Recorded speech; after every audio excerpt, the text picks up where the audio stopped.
கர்த்தராகிய தேவனுடைய கிருபையினாலும் அவருடைய பரிசுத்தமுள்ள இரக்கங்களினாலும் கவனும் கல்லும் என்கிற இந்த நல்ல கூட்டத்தை நடத்தும்படி ஆண்டவராகிய தேவன் இரக்கங்களை தந்திருக்கிறார். இந்த கவனும் கல்லும் என்றால் என்ன என்கிறதை பற்றி நம்மோடு கூட தேவனுடைய தீர்க்கதரிசி அநேகமான காரியங்களை நம்மோடு கூட பேசினார்கள். உங்களுக்கு நான் மீண்டும் அவைகளை நினைப்பூட்ட ஆசைப்படுகின்றேன். கவன் என்கிறது ஆண்டவராக தேவனால் பயன்படுத்தப்படக்கூடிய நம்முடைய வாழ்க்கை. நாம் தான் கர்த்தருடைய கரங்களிலே அடங்கி இருக்கும் கவன். நாம் செய்யக்கூடிய ஜெபங்கள் தான் கல்லாக பயன்படுத்தப்படுகிறது. இந்த கடைசி காலங்களிலே ஆண்டவராகிய தேவன் உங்களையும் என்னையும் தெரிந்து கொண்டதற்கு ஒரு நோக்கம் உண்டு. ஏற்கனவே நம்முடைய சகோதரன் சொன்னதை போல ஒரு முகாந்திரம் இல்லாமல் தேவன் நம்மை ஒருபோதும் அழைக்கிறவர் அல்ல. தேவன் நம்மை அழைத்ததற்கு என்ன முகாந்திரம் உண்டு என்றால், கடைசி கால சந்ததிகள் என்று அழைக்கப்படக்கூடியவர்கள் சாத்தானை குறிவைத்து தாக்கும்படியாக, சாத்தானுக்கு விரோதமான கிரியைகளை நடப்பிக்கும்படியாக, பொல்லாத சாத்தான் எல்லா இடங்களிலும் அவன் வெறிந்து பரவி தன்னுடைய செட்டைகளை வெறிக்கக்கூடிய இந்த காலங்களிலே சாத்தானை எதிர்க்க ஒரு சந்ததியை உருவாக்கும்படிக்காகத்தான் தேவன் உங்களையும் என்னையும் விசேஷமாக அழைத்திருக்கிறார். அழைக்கப்பட்டவர்கள் ஒருவேளை நாம் பலவீனம் உள்ளவர்களாய் காணப்பட்டிருக்கலாம். ஒருவேளை நம்மால் இந்த காரியம் சாத்தியமாக்கப்பட முடியுமா, அவ்வளோ பெரிய வலிமையான சாத்தானுடைய வல்லமைகளை அதமாக்க நம்மால் முடியுமா என்று சொல்லக்கூடிய சில கேள்விகள் நம்முடைய வாழ்க்கையில எழும்பலாம். என்றாலும் கூட கர்த்தர் சொல்லுகின்றார், ஒரு சின்ன கல்லை பயன்படுத்தித்தான் பெரிய கோலியாத்தை கர்த்தர் தரை மட்டும் தாழ்த்துகிறது உண்டானால், உங்களையும் என்னையும் தேவன் பயன்படுத்தி இவ்வளவு பெரிய ஒரு காரியத்தை, ரட்சிப்பை தர அவர் வல்லமையிலே நிறைந்தவர் என்கிறதை வெளியாக்கும்படிக்காகத்தான் தேவன் நம்மை உண்மையாகவே அழைத்திருக்கின்றார். இந்த கவன் என்கிறதை பற்றியும் கல் என்கிறதை பற்றியும் நம்முடைய தியானத்திலே சில மாதங்களாக தொடர்ந்து நாம் பார்த்து கொண்டே வருகின்றோம். இன்றைக்கு நாம் பார்க்க போகிறது வழக்கம் போல கற்கள் என்று அழைக்கப்படக்கூடிய நாம் செய்யக்கூடிய ஜெபங்கள். ஆரம்ப நாட்களிலே நம்முடைய ஜெப நிலை என்கிறது எப்படிப்பட்டதாய் காணப்பட்டது? நமக்காக, நம்முடைய குடும்பத்திற்காக, நம்முடைய தேவைகளுக்காக, நம்முடைய சூழ்நிலைகளுக்காக நாம் ஜெபிக்க துவங்கினோம். நம்முடைய ஒவ்வொரு விஷயங்களுக்காக நாம் ஜெபிக்கக்கூடிய இந்த ஜெபத்தினுடைய பரிமாணம் மாற்றப்பட வேண்டியது அவசியம். நான் அடிக்கடி சொல்லக்கூடிய ஒரு சின்ன ஒரே ஒரு உதாரணத்தை சொல்லிவிட்டு செய்திக்குள்ளாக உங்களை அழைத்து கொண்டு போக ஆசைப்படுகின்றேன். இப்போ அந்த நாட்களில் ஒரு பெரிய மிகவும் பிரபலம் வாய்ந்த மனிதனாக காணப்பட்ட மகா அலெக்சாண்டர் த கிரேட் என்று சொல்லுவார்கள். இந்த மகா அலெக்சாண்டர் அந்த நாட்களில் அவனுக்கு ஒரே ஒரு மிகப்பெரிய ஒரு நோக்கம் ஒன்று இருந்தது. என்ன நோக்கம் இருந்தது என்று சொன்னால், அந்த நாட்களிலே இந்த உலகம் முழுவதையும் தன் வசமாய் மாற்ற வேண்டும் என்கிற ஒரு நினைவோடு கூட நிறைய நாடுகளை அவன் பிடித்து கொண்டு வர துவங்கினான். இந்த நாடுகளை பிடிக்கக்கூடிய நேரத்தில் இந்த மகா அலெக்சாண்டர் என்ன செய்வான் என்று சொன்னால், அந்த நாடுகளுக்கு முன்பதாக போய் முற்றுகை போட்டுக் கொள்ளுவான். முற்றுகை போட்டு தான் ஏறி வரக்கூடிய அந்த குதிரையை அந்த நாடுகளுக்குள்ளாக ஓடிவிடுகிறது வழக்கம். அந்த குதிரையை யாராச்சும் பிடிச்சிட்டாங்கன்னா அந்த அலெக்சாண்டருக்கும் அந்த ஜனங்களுக்கும் மகா பெரிய யுத்தம் மூள போகிறது என்று சொல்லி பொருள். அந்த குதிரையை யாரும் பிடிக்கலன்னு சொன்னா அந்த நாடு அலெக்சாண்டருக்காக அடிமைப்படுத்தப்பட்டது என்று சொல்லி பொருள். அதனால இந்த குதிரையை அந்த நாடுகளுக்குள்ளாக அலெக்சாண்டர் ஓடவிடுகிறது வழக்கம். இந்த மாதிரி ஓடவிடக்கூடிய குதிரையை ஏதாச்சும் நாட்டில் இருக்கக்கூடிய மனிதர்கள் பிடித்து அடக்குகிறது உண்டானால் அலெக்சாண்டருக்கு அவனுக்கு பெரிய சண்டை என்கிறதை அறிந்து அந்த நாட்டை அழித்து நிர்மூலமாக்க ஆரம்பிச்சிடும். இப்போ அதே காரியத்தை கொஞ்சம் நம்ம கொஞ்சம் யோசிச்சு பார்ப்போம். நம்முடைய நாட்டுக்கும் பக்கத்தில் இருக்கக்கூடிய பாகிஸ்தானுக்கும் சண்டை என்று வைத்துக் கொள்ளுங்கள். நம்முடைய நாட்டினுடைய அதிபதியாய் காணப்படக்கூடிய நம்முடைய நாட்டினுடைய பிரதம மந்திரி நம்ம நாட்டில் இருக்கக்கூடிய ஒரு குதிரையை கொண்டு போய் பாகிஸ்தானில் ஓட விடுறான்னு வச்சுங்க. அவங்க என்ன யோசிப்பாங்க, கொஞ்சம் நீங்களாக கொஞ்சம் யோசிச்சு பாருங்க. என்ன அந்த ஆளுக்கு என்ன பைத்தியம் பிடிச்சிருச்சா என்னன்னு தெரியலையே, குதிரையை உள்ளே ஓட விடுகிறாரு, குதிரை உடனே ஷூட் பண்ணிடுவாங்க. அந்த நாட்களில் குதிரையை அடக்கினால் பெரிய யுத்தம் என்று சொல்லி பொருள். இந்த நாட்களில் எந்த மனிதனும் நேருக்கு நேரம் மோதுகிறது கிடையாது, நேருக்கு நேரம் பார்க்கறது கூட கிடையாது. அவர்கள் இங்கேயே உள்ள ரூமில் உட்கார்ந்து கொண்டு மெஷின் கன்னை ஆப்ரேட் பண்ணுறாங்க. ரூமுக்குள்ளே உட்கார்ந்து எல்லா காரியத்தையும் செயல்படுத்த ஆரம்பிக்கிறாங்க. பெரிய யுத்தம் மூழ்கிறது என்று சொல்லக்கூடிய நேரத்தில் இங்கே அறைக்குள்ளாக உட்கார்ந்து கொண்டு பெரிய பெரிய மிசைல்ஸை ஏவக்கூடிய இந்த காலத்தில் குதிரையை நாம் ஓட விடுகிறது உண்டானால் நம்மை குறித்து அவங்க என்ன யோசிப்பாங்க? பைத்தியக்காரத்தனமான காரியங்களை செய்கிறாங்களேன்னு யோசிப்பாங்க. அப்போ அந்தந்த காலத்திற்கு ஏற்ற மாதிரி யுத்தத்தின் முறைகள் மாற்றப்படுகிறதை போல இந்த காலத்திற்கு ஏற்ற மாதிரியான ஜெபத்தை நம்ம செஞ்சாதான் பிசாசின் வல்லமைகளை உங்களாலும் என்னாலும் மேற்கொள்ள முடியும். அந்த நாட்களில் நம்ம ஜெபிச்சோம். எப்படி ஜெபிச்சோம்? பிசாசே இயேசு கிறிஸ்துவின் நாமத்தினாலே போ அப்படின்னு நம்ம ஜெபிச்சோம். ஆனால் இப்போ இருக்கக்கூடிய பிசாசு நவீன மயமான பிசாசு. நம்ம நினைக்கிற மாதிரிலாம் கிடையாது. அந்த காலத்தில் இருக்கக்கூடிய பிசாசனுடைய தன்மை வேறு. அந்த காலத்தில் இருக்கக்கூடிய பிசாசு எப்படி வந்துச்சு அப்படின்னு பார்த்தீங்கன்னா, ஒரு பெரிய ஒரு சகோதரனுக்குள்ளேயோ இருக்கக்கூடிய பிசாசு அலைக்கழிக்க ஆரம்பித்தது, கீழே விழுந்து அப்படி உருள ஆரம்பித்தது. உடனே அந்த இருக்கக்கூடிய ஊழியக்காரர்கள் டீலிங் பேசுவாங்க. என்ன டீலிங் பேசுவாங்க? ஏ பிசாசை, இந்த சகோதரனை விட்டு இந்த சகோதரி விட்டு நீ வெளியே போக வேண்டும். உடனே இந்த பிசாசு சொல்லும், நான் போக வேண்டும் என்றால் 2 கருத்தை நான் உனக்கு வலியுறுத்தி கேட்கிறேன். என்ன கருத்து அப்படின்னு கேட்ட உடனே அந்த பிசாசு சொல்லும், கருப்பான கலர் கோழியை என்னுடைய கையில் கொடுக்கணும், அப்பதான் நான் போக முடியும் என்று சொல்லி பிசாசு கேட்கும். உடனே அந்த கூட்டத்தில் இருக்கக்கூடிய ஆட்களை பார்த்து, அந்த பிசாசை பிடிச்சிருக்க ஆளை கூட்டி வந்துருக்கூடிய ஆட்களை பார்த்து சொல்லுவாங்க, அந்த பிசாசை கேட்குதுங்க, பாவம் 2 கோழியை வாங்கி கொடுத்து விடுங்கன்னு சொல்லுவாங்க. உடனே அடுத்து கேட்க, இந்த கோழி மாத்திரம் எனக்கு போதாது, 2 எலுமிச்சம்பழம் எனக்கு வேண்டும் என்று சொல்லி கேட்கும். சரி, எலுமிச்சம்பழத்தை சாப்பிட்டு போகட்டும், இந்த பிசாசு போகலாம் என்று சொல்லி டீலிங் பேசணும் அந்த காலத்தில். ஆனால் இந்த காலத்தில் டீலிங் பேசினாலும் பிசாசு நமக்கு முன்பதாக வருகிறது இல்லை. அந்த காரியங்களை இப்படிப்பட்ட ஒரு காரியத்தை நம்ம செய்ய முடியாது. இந்த காலத்திற்கு ஏற்ற மாதிரி உங்களுடைய ஜெபத்தினுடைய நிலைகள் மாற்றப்பட்டால் தான் சாத்தானின் வல்லமையான காரியங்களை மேற்கொள்ளக்கூடிய மக்களாய் நீங்களும் நானும் மாற்றப்பட முடியும். நம்ம நினைக்கிறது மாதிரி ஆதி காலத்திலே காணப்பட்ட போல பிசாசனுடைய வேகம் இப்பொழுது இல்லை. இப்பொழுது பிசாசனுடைய வேகம் அதிதுரிதமான வேகம். அதிதுரிதமான காரியங்களை செய்யக்கூடிய சாத்தானின் வலிமைகளை ஜெயிக்க வேண்டும் என்று சொன்னால் அதற்கு ஏற்ற வண்ணமாய் நம்முடைய ஜெப நிலைகளும் மாற்றமடைய வேண்டியது அவசியம். ஒரு காலத்தில் ஆண்டவராகிய தேவன் சொல்லிக் கொடுத்தால், பரமண்டலில் இருக்கிற எங்கள் பிதாவை, இப்போ போய் பிசாசை துரத்த வேண்டும் என்று சொன்னால் அவனுக்கு முன்பதாக போய் நின்று கொண்டு, பரமண்டலில் இருக்கிற எங்கள் பிதாவை, உம்முடைய நாமம் பரிசுத்தப்படுவதாக என்று சொல்லி நீங்க ஜெபிக்க ஆரம்பிச்சா எந்த பிசாசு போகும்? யோசிச்சு பாருங்க. அப்ப இந்த பிசாசை தாக்க வேண்டும் என்றால் அதற்கு சரியான ஆயுதத்தை நீங்களும் நானும் பயன்படுத்தினால் மட்டும்தான் இந்த சாத்தானின் வல்லமைகளை மேற்கொள்ள உங்களாலும் என்னாலும் முடியும். இப்ப சில நவீன மயமான அல்லது விசேஷமான வல்லமை வாய்ந்த சில கற்கள் ஆகிய ஜெபங்களை பற்றி நாம் சற்று ஆழமான காரியங்களை நாம் ஆராய்ந்து பார்க்க போகின்றோம். இப்போ வரக்கூடிய பிசாசிற்கு ஏற்ற வண்ணமாய் நாம் ஜெபிக்கக்கூடிய தன்மைகள் என்றால் என்ன? இந்த நாட்களில் நம்முடைய சகோதரர் நம்மளை ஜெபத்தில் நடத்தினார். எப்படி நடத்தினார்? முன்பு நம்மெல்லாம் எப்படி நம்ம ஜெபிக்க ஆரம்பித்தோம்? இயேசுவின் நாமத்தினால் சபைகளை கெடுக்கும் சாத்தானை போ அப்படி நம்ம ஜெபிக்க ஆரம்பித்தோம். இப்போ நீங்கள் அப்படி ஜெபிக்க ஆரம்பித்தா அந்த பிசாசு போகிறது இல்லை. அந்த பிசாசு எங்கிருந்து வந்திருக்கிறான், அந்த ஆரிஜினல் உங்களுக்கு தெரியணும். அவனுடைய நோக்கம் என்ன அது உங்களுக்கு தெரியணும். அவன் எதை மையப்படுத்தி வந்திருக்கிறான் அது உங்களுக்கு தெரியணும். அவனுடைய பெயர் என்ன அது உங்களுக்கு தெரியணும். இப்படி அந்த சாத்தானை குறிவைத்து நீங்கள் ஜெபிக்க ஆரம்பிச்சாதான் இந்த சாத்தானுடைய வலிமைகள் மெய்யாகவே தகர்ந்து உடைந்து ஓடி போகிறதை கண்கூடாக நம்ம பார்க்க முடியும். இப்ப இருக்கக்கூடிய ஜெபத்தினுடைய தன்மைகள் எப்படி காணப்பட வேண்டும், இதை பற்றி தான் இன்றைக்கு நாம் நம்முடைய தியானத்தில் சற்று ஆழமான விஷயமாக நாம் பார்க்க போகிறோம். முதலாவது ஜெப வகையாக வேதம் சொல்லக்கூடிய ஜெபத்தின் காரியங்களை நாம் பார்க்க போகின்றோம். அப்போஸ்தலர் நடபடிகள் 9வது அதிகாரம் 11வது வசனத்தை சற்று நிறுத்தி வாசிக்க கேளுங்கள். அப்போஸ்தலர் 9வது அதிகாரம் 11வது வசனம் ஒரு வார்த்தையை நமக்கு சொல்லுகிறது. வாசிக்க கேளுங்கள். அப்பொழுது கர்த்தர் நீ எழுந்து நேர் தெருவு எனப்பட்ட தெருவுக்கு போய் யூதாவினுடைய வீட்டிலே தர்சு பட்டணத்தானாகிய சவுல் என்னும் பேருள்ள ஒருவனை நீ தேடு. அவன் இப்பொழுது ஜெபம் பண்ணுகிறான். கர்த்தருடைய வேத புஸ்தகத்தில் சவுல் என்கின்ற வாலிபனை குறித்து நாம் பார்க்கிறோம். இந்த சவுல் என்கிற வாலிபன் முதல்ல ஆண்டவராகிய தேவனுடைய சபையை கெடுக்கும்படிக்காய் கடந்து போனவன். ஆண்டவராகிய தேவனுடைய எல்லா விதமான ஊழியர்களையும் பிடித்து இழுத்து ஆண்டவராகிய தேவனுடைய சபையை அழித்து நிர்மூலமாக்கி துவம்சம் பண்ணக்கூடிய அளவிற்கான காரியங்களை செய்தவன் இந்த சவுல். இந்த சவுல்னால நிறைய சபைகள் பாழடிக்கப்பட்டு போகக்கூடிய அளவிற்கான சூழ்நிலைகளை கர்த்தருடைய வேத புஸ்தகத்தில் பார்க்கிறோம். நிறைய ஊழியர்களை பிடித்து இழுத்து அழிக்கக்கூடிய அளவிற்கான கிரியைகளை நடப்பித்த இந்த சவுல். இப்போ இந்த சவுல் ஆண்டவராகிய தேவனால் தொடப்பட்டார். அவருடைய 2 கண்களும் குருடாக மாற்றப்பட்டு போனது. இந்த குருடாக மாற்றப்பட்டிருக்கக்கூடிய இந்த சவுல் இப்பொழுது தன்னுடைய தனி அறையிலே உட்கார்ந்து ஜெபிக்க ஆரம்பிக்கிறார். தனி அறையிலே உட்கார்ந்து ஜெபிக்கக்கூடிய இந்த நேரத்தில் கர்த்தராகிய தேவனை நோக்கி ஜெபிக்கக்கூடிய அந்த ஜெபம் முதலாவது காரியம் கர்த்தராகிய தேவனை அவனுடைய ஜெபத்தை கேட்கும்படிக்காய் கர்த்தரை ஈர்க்க துவங்க ஆரம்பித்தது. முதல் காரியம் என்ன அப்படின்னா, நீங்களும் நானும் செய்யக்கூடிய ஜெபம் சாத்தானை ஜெயிக்கணும் அப்படின்னா முதல் காரியம் என்ன நமக்கு தேவை?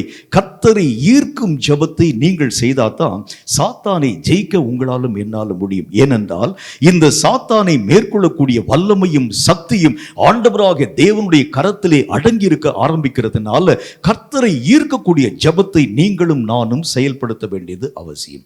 இது என்ன கர்த்தரை ஈர்க்கக்கூடிய ஜெபம் என்றால் என்ன? அதை பற்றி வாசிக்கிறதற்கு முன்பதாக சில சம்பவங்களை உங்களுக்கு நான் சொல்றேன் பாருங்க. இந்த தாவீது கோலியாத்தினுடைய சம்பவத்தை பாருங்க. தாவீது கோலியாத்தினுடைய சம்பவத்தில் தாவீது என்கின்ற மனிதன் கோலியாத்தை சந்திக்கும்படி புறப்பட்டு போகின்றான். புறப்பட்டு போகக்கூடிய நேரத்தில் அவனுக்கு தடை சொல்லும்படிக்காக ராஜாவாகிய சவுல் எழும்பி வந்து நின்று சொல்லுகின்றான், உன்னால் இந்த மனிதனை மேற்கொள்ள முடியாது, உன்னால் இந்த கோலியாத்தை ஜெயிக்க முடியாது தாவீதே என்கிற ஒரு வார்த்தையை பற்றி பேசுகிறார். என்றாலும் கூட இந்த தாவீது என்கின்ற இந்த சிறுவன் சவுல் ராஜாவை நோக்கி சில வார்த்தைகளை பேசுகிறான். என்ன வார்த்தையை பேசுகிறான்? உம்முடைய அடியானாகிய நான் ஒரு முறை சிங்கத்திற்கும் ஒரு முறை கரடிக்கும் எதிர்பட்டு என் கரங்களிலே ஒப்புக் கொடுக்கப்பட்டிருக்கக்கூடிய ஆடுகளை காப்பாற்றும்படியாக கர்த்தரை நோக்கி நான் அபயமிட்டு ஜெபித்தேன். அந்த ஜெபத்தினால் இந்த சிங்கத்தின் வாய்க்கும் இந்த கரடியின் வாய்க்கும் என்னுடைய ஆடுகளை தப்புவித்து காப்பாற்றும்படியாக கர்த்தர் எனக்கு ஒத்தாசை செய்தார் என்று சொல்லி கர்த்தரை ஈர்க்கும் வார்த்தை அவன் பேசுகிறத பார்க்கிறோம். கர்த்தரை ஒரு மனுஷனுடைய மனம் ஈர்க்க ஆரம்பிக்கும் போதுதான் அவன் யுத்தத்திலே பலம் வாய்ந்த ஒரு மனிதனாய் மாற்றப்படுகிறான். நீங்களும் நானும் ஒரு மனுஷனை ஈர்க்கும்படிக்காக ஜெபிக்கலாம். சில நேரங்களில் நம்ம ஜெபிக்கக்கூடிய ஜெபம் எப்படிப்பட்டதா இருக்கும் பாருங்க. கூட்டத்தில் ஜெபிக்கும் போது நல்லா கையை உயர்த்தி சத்தத்தை உயர்த்தி நம்ம ஜெபிப்போம். இதனால எல்லா விதமான மக்களுடைய அட்டென்ஷனும் உங்களை நோக்கி பார்க்கும். ஐயோ, அந்த ஆள் எப்படி ஜெபம் பண்றான் பாருங்க, எவ்வளவு வல்லமையா ஜெபிக்கிறான், எவ்வளவு கண்ணீர் விட்டு ஜெபிக்கிறான், எவ்வளவு ஊக்கமா சத்தத்தை உயர்த்தி ஜெபிக்கிறான். இது மனிதனை ஈர்க்கக்கூடிய ஜெபம். இந்த ஜெபம் பலவீனமானது. ஆனா ஓன் ஜெபமும் என் ஜெபமும் எப்படி இருக்குன்னு பாருங்க. கர்த்தரை உன்னை நோக்கி ஈர்க்க வேண்டும். இந்த சவுல் ஜெபித்த ஜெபம் கர்த்தராகிய தேவனை ஈர்க்க துவங்கிற்று. சவுல் ஆண்டவராகிய தேவனை நோக்கி ஜெபித்த பொழுது அந்த சவுலுடைய ஜெபம் முதலாவது காரியம் கர்த்தராகிய தேவனை தட்ட துவங்கிற்று. இதோ உம்முடைய குமாரனாகிய சவுல் ஜெபிக்கிறான், இதோ உம்முடைய மகனாகிய சவுல் ஜெபிக்கிறான். இந்த வார்த்தை ஆண்டவராகிய தேவனுடைய மனதிற்குள்ளாக வந்த பொழுது இந்த ஜெபம் என்ன செய்கிறது பாருங்கள். இரண்டாவது, ஒரு தீர்க்கதரிசியாகிய அனனியா தீர்க்கதரிசி கர்த்தராகிய தேவன் அழைப்பித்து அவன்கிட்ட வந்து கர்த்தர் பேசுகின்றார். நீ போ, நேர்த்திரி என்று அழைக்கப்படக்கூடிய அந்த தெருவை நோக்கி கடந்து போ, என் குமாரனாகிய சவுல் இப்பொழுது ஜெபித்துக் கொண்டிருக்கிறான். அந்த ஜெபம் இப்பொழுது என்னை சும்மா இருக்க விடல. நான் இவ்வளவு நேரம் பேசாம இருந்தேன். இந்த மனிதனாகிய சவுலை நான் அவனுடைய கண்கள் குருட்டாட்டம் பிடிக்கப்படக்கூடிய அளவிற்காக நான் அடித்தது உண்மைதான். அவன் மெய்யாகவே என்னுடைய சபையை பாழாக்கி கொண்டு வந்தது உண்மைதான். ஆகவே நான் அவனுடைய காரியங்கள் யாவற்றையும் அழிக்கும்படிக்காக அடித்தது உண்மைதான். இப்பொழுது அவன் என்னை நோக்கி முறையிடுகிறான். இந்த சத்தத்தை கேட்டு என்னால் அமைதியா இருக்க முடியல, என்னால பேசாம இருக்க முடியல. இந்த ஜெபத்தின் சத்தம் என் மனதை ஈர்க்க துவங்கிற்று. ஆகவே அனனியாவை உடனே புறப்பட்டு போய் என்று கர்த்தராகிய தேவன் அனனியாவோடு கூட பேச ஆரம்பிக்கின்றார். அப்ப வேதம் சொல்லக்கூடிய முதல் வார்த்தையின்படி தேவனை ஈர்க்கும் ஜெபத்தை நீங்க செய்ய ஆரம்பிச்சா உங்களுடைய வெற்றியிலே ஒரு பகுதி உங்களுடைய வாழ்க்கையிலே வருகிறதை பிரத்யட்சமாய் பார்க்க முடியும். இப்ப கொஞ்சம் யோசிச்சு பாருங்க. நாம் செய்யக்கூடிய ஜெபம் யாரை ஈர்க்கும் ஜெபமாய் இருக்கிறது? யாருடைய மனது அந்த ஜெபத்தினாலே மெய்யாகவே சந்தோஷம் அடைய ஆரம்பிக்கிறது? அந்த ஜெபம் ஒருவேளை உங்களையே கூட இருக்கக்கூடாது. நான் இன்னைக்கு ரொம்ப நல்லா ஜெபிச்சுட்டேங்க, நான் இன்னைக்கு நல்லா நிறைய காரியங்களை நான் வந்து கர்த்தருடைய சமூகத்தில் பேசி, அது உங்களையே இருக்கக்கூடாது. இந்த ஜெபம் நீங்கள் உங்களுடைய வாயிலிருந்து புறப்படக்கூடிய ஜெபம் முதல் காரியம் கர்த்தருடைய மனதை உங்கள் பக்கமாய் ஈர்க்கத்தக்கதாய் காணப்பட வேண்டும். இந்த ஈர்க்கத்தக்கதாய் காணப்படக்கூடிய ஜெபத்துல தான் பெரிய மாற்றங்கள் உருவாக்கப்படுகிறதை பார்க்க முடியும். என்னென்ன மாற்றங்கள் உருவாக்கப்பட போகிறது, என்னென்ன மாற்றம் வருகிறது அப்படிங்கிற கொஞ்சம் பாருங்க. தேவனாகிய கர்த்தரை நோக்கி ஈர்க்கும் ஜெபத்தை சவுல் செய்த பொழுது இந்த ஜெபம் முதல் காரியம் கர்த்தராகிய தேவனுடைய மனதை அது முதல் காரியம் தொட துவங்கிற்று. நம்முடைய ஜெபம் செய்யும் போது இந்த ஜெபம் முதல் காரியம் எங்க போகணும்? நம்முடைய ஜெபம் இந்த கூரையை தாண்டி போகாத ஜெபமா இருக்கக்கூடாது. முதல் காரியம் கர்த்தராகிய தேவனுடைய மனதை அது தொடக்கூடிய அளவிற்கு உங்களுடைய ஜெபம் காண்பிக்கப்பட வேண்டியது அவசியம். இரண்டாவது காரியம், இந்த ஜெபம் எப்படிப்பட்டதாய் மாற்றப்பட வேண்டும் என்று பாருங்கள். கர்த்தருடைய வேதம் சொல்கிறது, ஆண்டவராகிய தேவனுடைய மனதை அந்த ஜெபம் தொடுகிறது மட்டுமல்ல, அதற்கு பதில் உத்தரவு கொடுக்கும்படியாக ஒரு தீர்க்கதரிசியை அனுப்பும்படி கர்த்தருடைய மனதை அந்த ஜெபம் ஏவணும். அதுதான் ரொம்ப முக்கியம். உங்களுக்கு நீங்க பண்ணக்கூடிய ஜெபம் கர்த்தரை தொடுகிறது மாத்திரம் பிரதானம் அல்ல, தொட்ட இந்த கர்த்தர் உங்களுடைய ஜெபத்திற்கு பதில் சொல்லணும். நீங்க எதுக்கு, என்ன காரியத்துக்காக நீங்க ஜெபிக்கிறீங்க? இந்த ஜெபத்தினுடைய நோக்கம் என்ன? இந்த ஜெபத்தினுடைய தேவை என்ன? இந்த ஜெபம் என்னென்ன விதமான காரியங்களை மையப்படுத்தி நம்ம வந்து ஜெபிக்கிறோம். அதற்கு பதிலுத்தரவே வராத ஜெபத்தை நீங்கள் செய்கிறதுனால பிரயோஜனம் இல்லை. ஆரம்ப நாட்களிலே கர்த்தருடைய ஊழியத்தை செய்த நல்ல பெரிய பெரிய ஊழியக்காரங்களா இருந்தாங்க. பெரிய பெரிய காரியங்களை செய்யக்கூடிய மனிதர்கள் காணப்பட்டாங்க. அதுல ஒரு குறிப்பாக காணப்பட்டிருக்கக்கூடிய ஒரு நல்ல ஒரு மனிதர், அந்த நாட்கள் அவருடைய ஊழியத்தின் மூலம் பெரிய எழுப்புதலின் வல்லமை உருவாக்கப்பட துவங்கிற்று. டிஎல் மூடி அப்படின்னு கேள்விப்பட்டிருப்பீங்க. இந்த டிஎல் மூடியினுடைய அந்த ஊழியத்துல அந்த நாட்கள் அவரோடு கூட சேர்ந்து நிறைய ஜனங்கள் ஊழியம் பார்த்தாங்க. என்றாலும் கூட இவருடைய ஊழியத்தின் மூலம் ரட்சிக்கப்பட்டிருக்கக்கூடிய மக்களுடைய எண்ணிக்கை ரொம்ப அதிகமாக போயிடுச்சு. அப்போ அவங்கெல்லாம் வந்து கேட்டுட்டு அவங்க வந்து என்ன கேட்குறாங்க அப்படின்னா, நாங்களும் உங்களை மாதிரி தாங்க ஊழியம் பார்க்குறோம், நாங்களும் உங்களை மாதிரி தான் பிரசங்கம் பண்ணுறோம், நாங்களும் உங்களை மாதிரி தான் கர்த்தருடைய நாமத்தை மற்ற மக்களுக்கு மத்தியிலே அறிவிக்கிறோம். என்றாலும் கூட உங்களுடைய ஊழியத்திற்கு எங்களுடைய ஊழியத்துக்கு என்ன வித்தியாசம்? என்ன காரணத்தினால உங்களுடைய ஊழியத்தின் மூலமாய் ஜனங்களுடைய மனம் ஈர்க்கப்படுகிறது என்று சொல்லி கேட்ட பொழுது அவர் சொன்னார், ஒரே ஒரு வார்த்தை சொன்னார். நான் கர்த்தருடைய சமூகத்தை நோக்கி ஜெபிக்கும்படிக்காய் கடந்து போகும் பொழுது ஒரு ஜெப விண்ணப்பத்தை நான் கொண்டு போனேன்னா அந்த ஜெப விண்ணப்பத்துக்குரிய பதில் வராமல் அந்த ஜெபத்தை விட்டு நான் எழுந்திருக்கவே மாட்டேன். அதுதான் என்னுடைய வெற்றியின் ரகசியம்னு சொன்னார். நமக்கு வந்து என்ன ஒரு காரியம் நமக்கு முக்கியத்துவம் வாய்ந்தது என்ன அப்படின்னா, நீ கர்த்தரை நோக்கி பேசுற, அதற்கு அவர் என்ன பதில் சொல்லுகிறார், அது அவருடைய மனதை அசைக்கிறது மட்டுமல்ல, அதற்கு பதில் உத்தரவு கொடுக்கக்கூடிய அளவிற்கு கர்த்தருடைய மனதை அது ஏவ வேண்டியதும் அவசியமாய் காணப்படுகிறது. சவுல் எப்படி ஜெபிக்கிறார் பாருங்க. முதல் காரியம், கர்த்தரினுடைய மனதை தொடக்கூடிய அளவிற்கு கர்த்தர் அந்த ஜெபத்தை கேட்டு சவுலை பார்க்கிறார். பார்த்ததோடு கூட கர்த்தர் நின்று விடாமல் அவருடைய மனம் ஏவி அவனுக்கு தேவையான வார்த்தைகளை தீர்க்கதரிசியினுடைய வாயிலே கர்த்தர் போடுகின்றார். தீர்க்கதரிசி, நீ போய் இப்பொழுது அந்த நேர்த்திரை என்று அழைக்கப்பட்டிருக்கக்கூடிய அந்த தெருவில் என்னுடைய குமாரன் என்னை நோக்கி ஜெபித்துக் கொண்டிருக்கிறான், என்னுடைய மனதை அந்த ஜெபம் ஈர்த்து கொண்டிருக்கிறது, அவனுக்கு உரிய வார்த்தைகளை நீ போய் பேச வேண்டும் என்கிற ஒரு காரியத்தை பற்றி அவர் சொல்லுகின்றார். மூன்றாவது காரியம் என்ன நடக்குது பாருங்க. இதுதான் ரொம்ப பிரதானமான காரியம். அந்த ஜெபம் என்ன செய்ய வேண்டும்? ஒன்று, கர்த்தரை தொடணும். இரண்டாவது, கர்த்தர் அதற்கு பதில் உத்தரவு கொடுக்கக்கூடிய அளவிற்கு அவருடைய மனதை ஏவ வேண்டும். மூன்றாவது, அந்த ஜெபம் என்ன மாற்றத்தை தந்தது என்கிறதை நீங்களும் புரிந்து கொள்ள வேண்டியது அவசியம். அதுதான் ரொம்ப முக்கியம். அந்த வசனத்தை கொஞ்சம் பாருங்க. ஆண்டவராகிய தேவனுடைய வார்த்தை சொல்கிறது, அப்போஸ்தலர் நடபடிகள் 9வது அதிகாரம் அதுல 12வது வசனத்தை கொஞ்சம் வாசிங்களேன். அப்போஸ்தலர் 9:12 கொஞ்சம் வாசிங்க. அனனியா என்னும் பேருள்ள ஒரு மனுஷன் தன்னிடத்தில் வருகிறதையும் தான் பார்வையடையும்படி தன்மேல் அவன் கை வைக்கவும் தரிசனம் கண்டான் என்றார். இப்ப கர்த்தர் என்ன செய்ய போகிறார் என்கிறதை சவுலும் தன்னுடைய வாழ்க்கையில புரிந்து கொள்ள ஆரம்பிக்கிறார். அப்ப அந்த ஜெபம் என்னென்ன மாற்றத்தை தருது பாருங்க. ஒன்று, கர்த்தருடைய மனதை தன்னை நோக்கி ஈர்த்தது. ரெண்டு, கர்த்தராக தேவன் அவனுடைய ஜெபத்திற்குரிய பதில் உத்தரவுகளை தரும்படிக்கான வார்த்தைகளையும் சொல்லும்படிக்காக தூண்ட துவங்கிற்று. மூன்றாவது காரியம், கர்த்தர் அந்த ஜெபத்துக்கு என்ன செய்ய போகிறார் என்கிறதையும் அவன் தன் வாழ்க்கையிலே தெளிவாய் புரிந்து கொள்ள ஆரம்பித்தான். நம்முடைய வாழ்க்கையில நம்ம செய்யக்கூடிய ஜெபம் என்ன மாற்றத்தை தருகிறது நமக்கு தெரியறது இல்லை. நிறைய நேரங்கள்ல நம்ம ஜெபிக்கிறோம், அந்த ஜெபத்துக்குரிய மாற்றம் என்ன மாற்றத்தை கர்த்தர் தந்திருக்கிறார் தெரியறது இல்லை. சில நேரங்கள்ல யாராச்சும் வந்து சாட்சி சொன்னா நம்ம வந்து கேள்விப்படுறோம், ஆமாங்க நாங்களாம் ஜெபிச்சோம், அந்த ஜெபித்ததுக்குரிய மாற்றத்தை இந்த சாட்சியின் மூலம் நாங்கள் கேள்விப்பட்டோம். ஆனால் சவுல் யாரோ ஒரு மனிதன் சொன்ன அந்த சாட்சியின் மூலம் தேவனாகிய கர்த்தர் தனக்கு செய்ய போகிறதை அவன் தன் வாழ்க்கையை உணராம அவன் எப்படி புரிந்து கொண்டான்? தானே தரிசனம் காண துவங்க ஆரம்பித்தான். என்ன நடக்க போகிறது? கர்த்தர் இந்த ஜெபத்திற்கு என்ன மாதிரியான பதிலுத்தரவுகளை தரப்போகிறார்? அப்ப அந்த ஜெபம் எத்தனை வலிமை வாய்ந்த ஒரு ஜெபமா இருக்கும் என்று யோசித்து பாருங்க. இந்த ஜெபம் ஒன்று, பரலோகத்திலே எட்ட வேண்டும், கர்த்தருடைய மனதை போய் தொட வேண்டும், அந்த மனதிலே கர்த்தருடைய வார்த்தைகள் புறப்பட்டு வந்து தீர்க்கதரிசி நமக்கு நேராய் அனுப்ப வேண்டும். அனுப்புகிறது மட்டுமல்ல, தேவன் என்ன செய்ய போகிறார் என்கிறதை நானும் என் வாழ்க்கையிலே புரிந்து கொள்ள வேண்டும். நான் அறியணும், எனக்கு கர்த்தர் என்ன காரியத்தை, என்ன ரிப்ளை கொடுக்க போகின்றார், என்னென்ன விதமான காரியங்களை பற்றி கர்த்தராக தேவன் சொல்ல போகின்றார், தேவன் செய்ய போகின்ற திட்டத்தை அந்த மனிதனாகிய சவுல் தன் வாழ்க்கையிலே மெய்யாகவே தெளிவாய் தரிசனத்தின் மூலம் காண துவங்கினான். என்ன தரிசனம் பார்க்கிறாரு?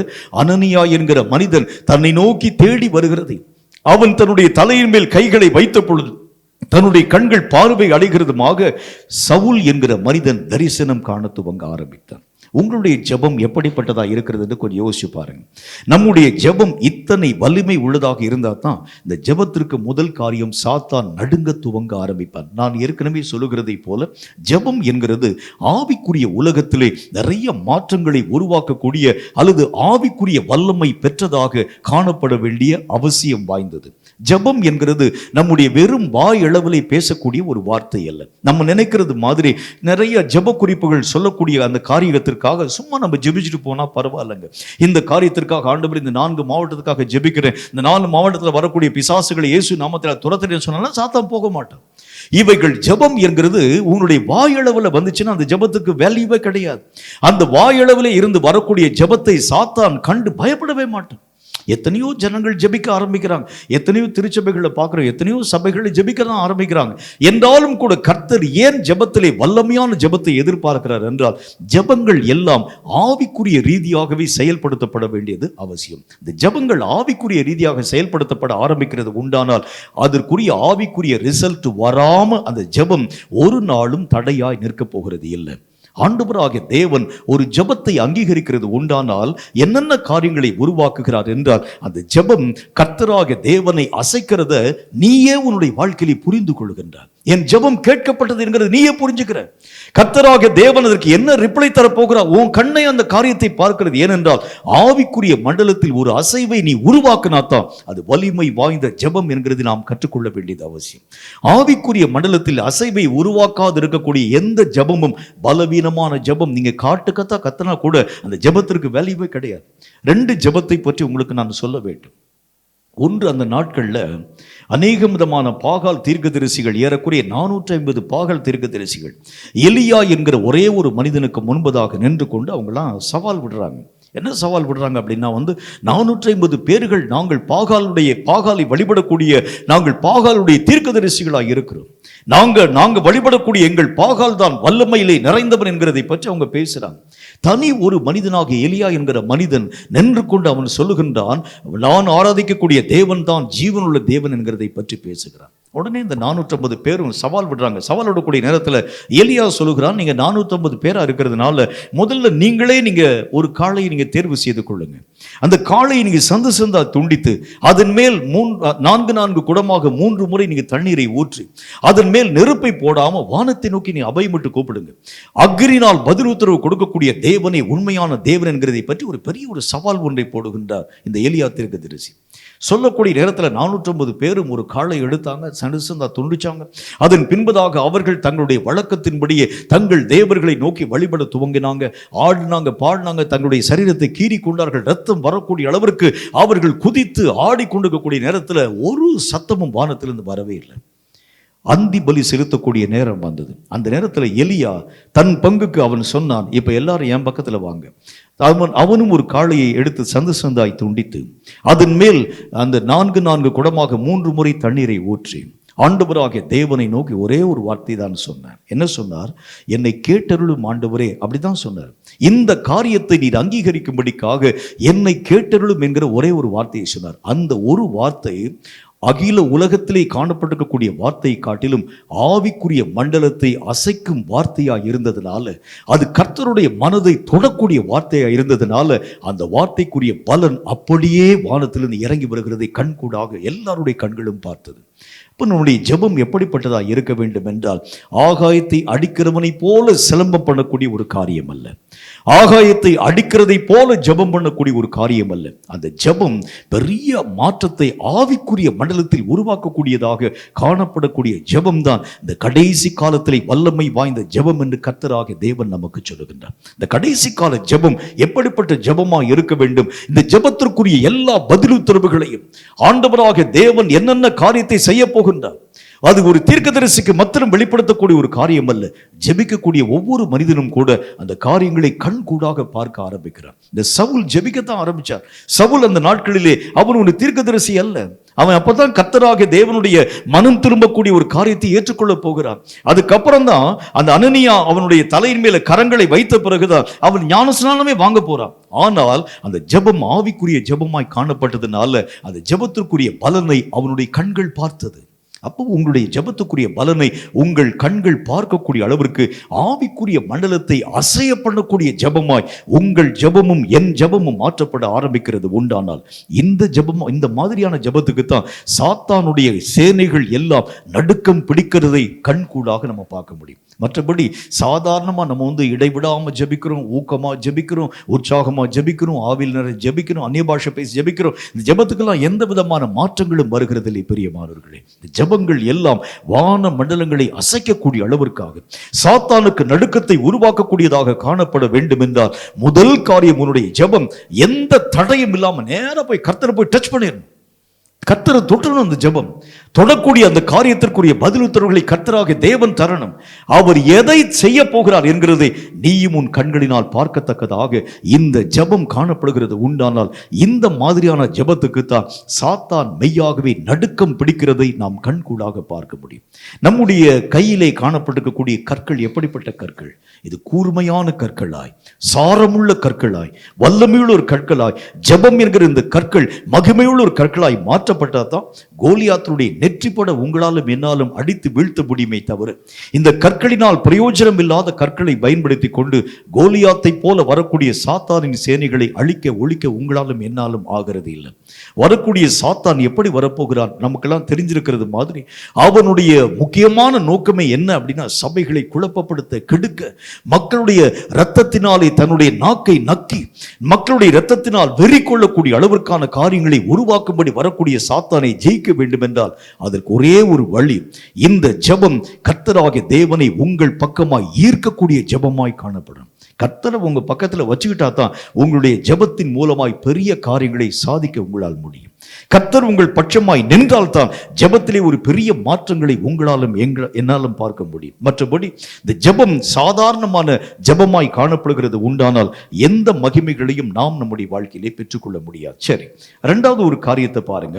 நம்முடைய ஜெபத்துல இரண்டாவது ஒரு பரிமாணத்தை குறித்து வேதம் நமக்கு சொல்கிறது. இது எப்படிப்பட்ட ஜெபமாய் இருக்க வேண்டும் அப்படின்னா அப்போஸ்தலர் நடபடிகள் 6வது அதிகாரம் 6, 7 ஆகிய வசனங்களை வாசிக்க கேளுங்கள். அப்போஸ்தலர் 6வது அதிகாரம் 6, 7 ஆகிய வாக்கியங்களை வாசிக்க கேளுங்கள். கொஞ்சம் நிதானமா படிங்க.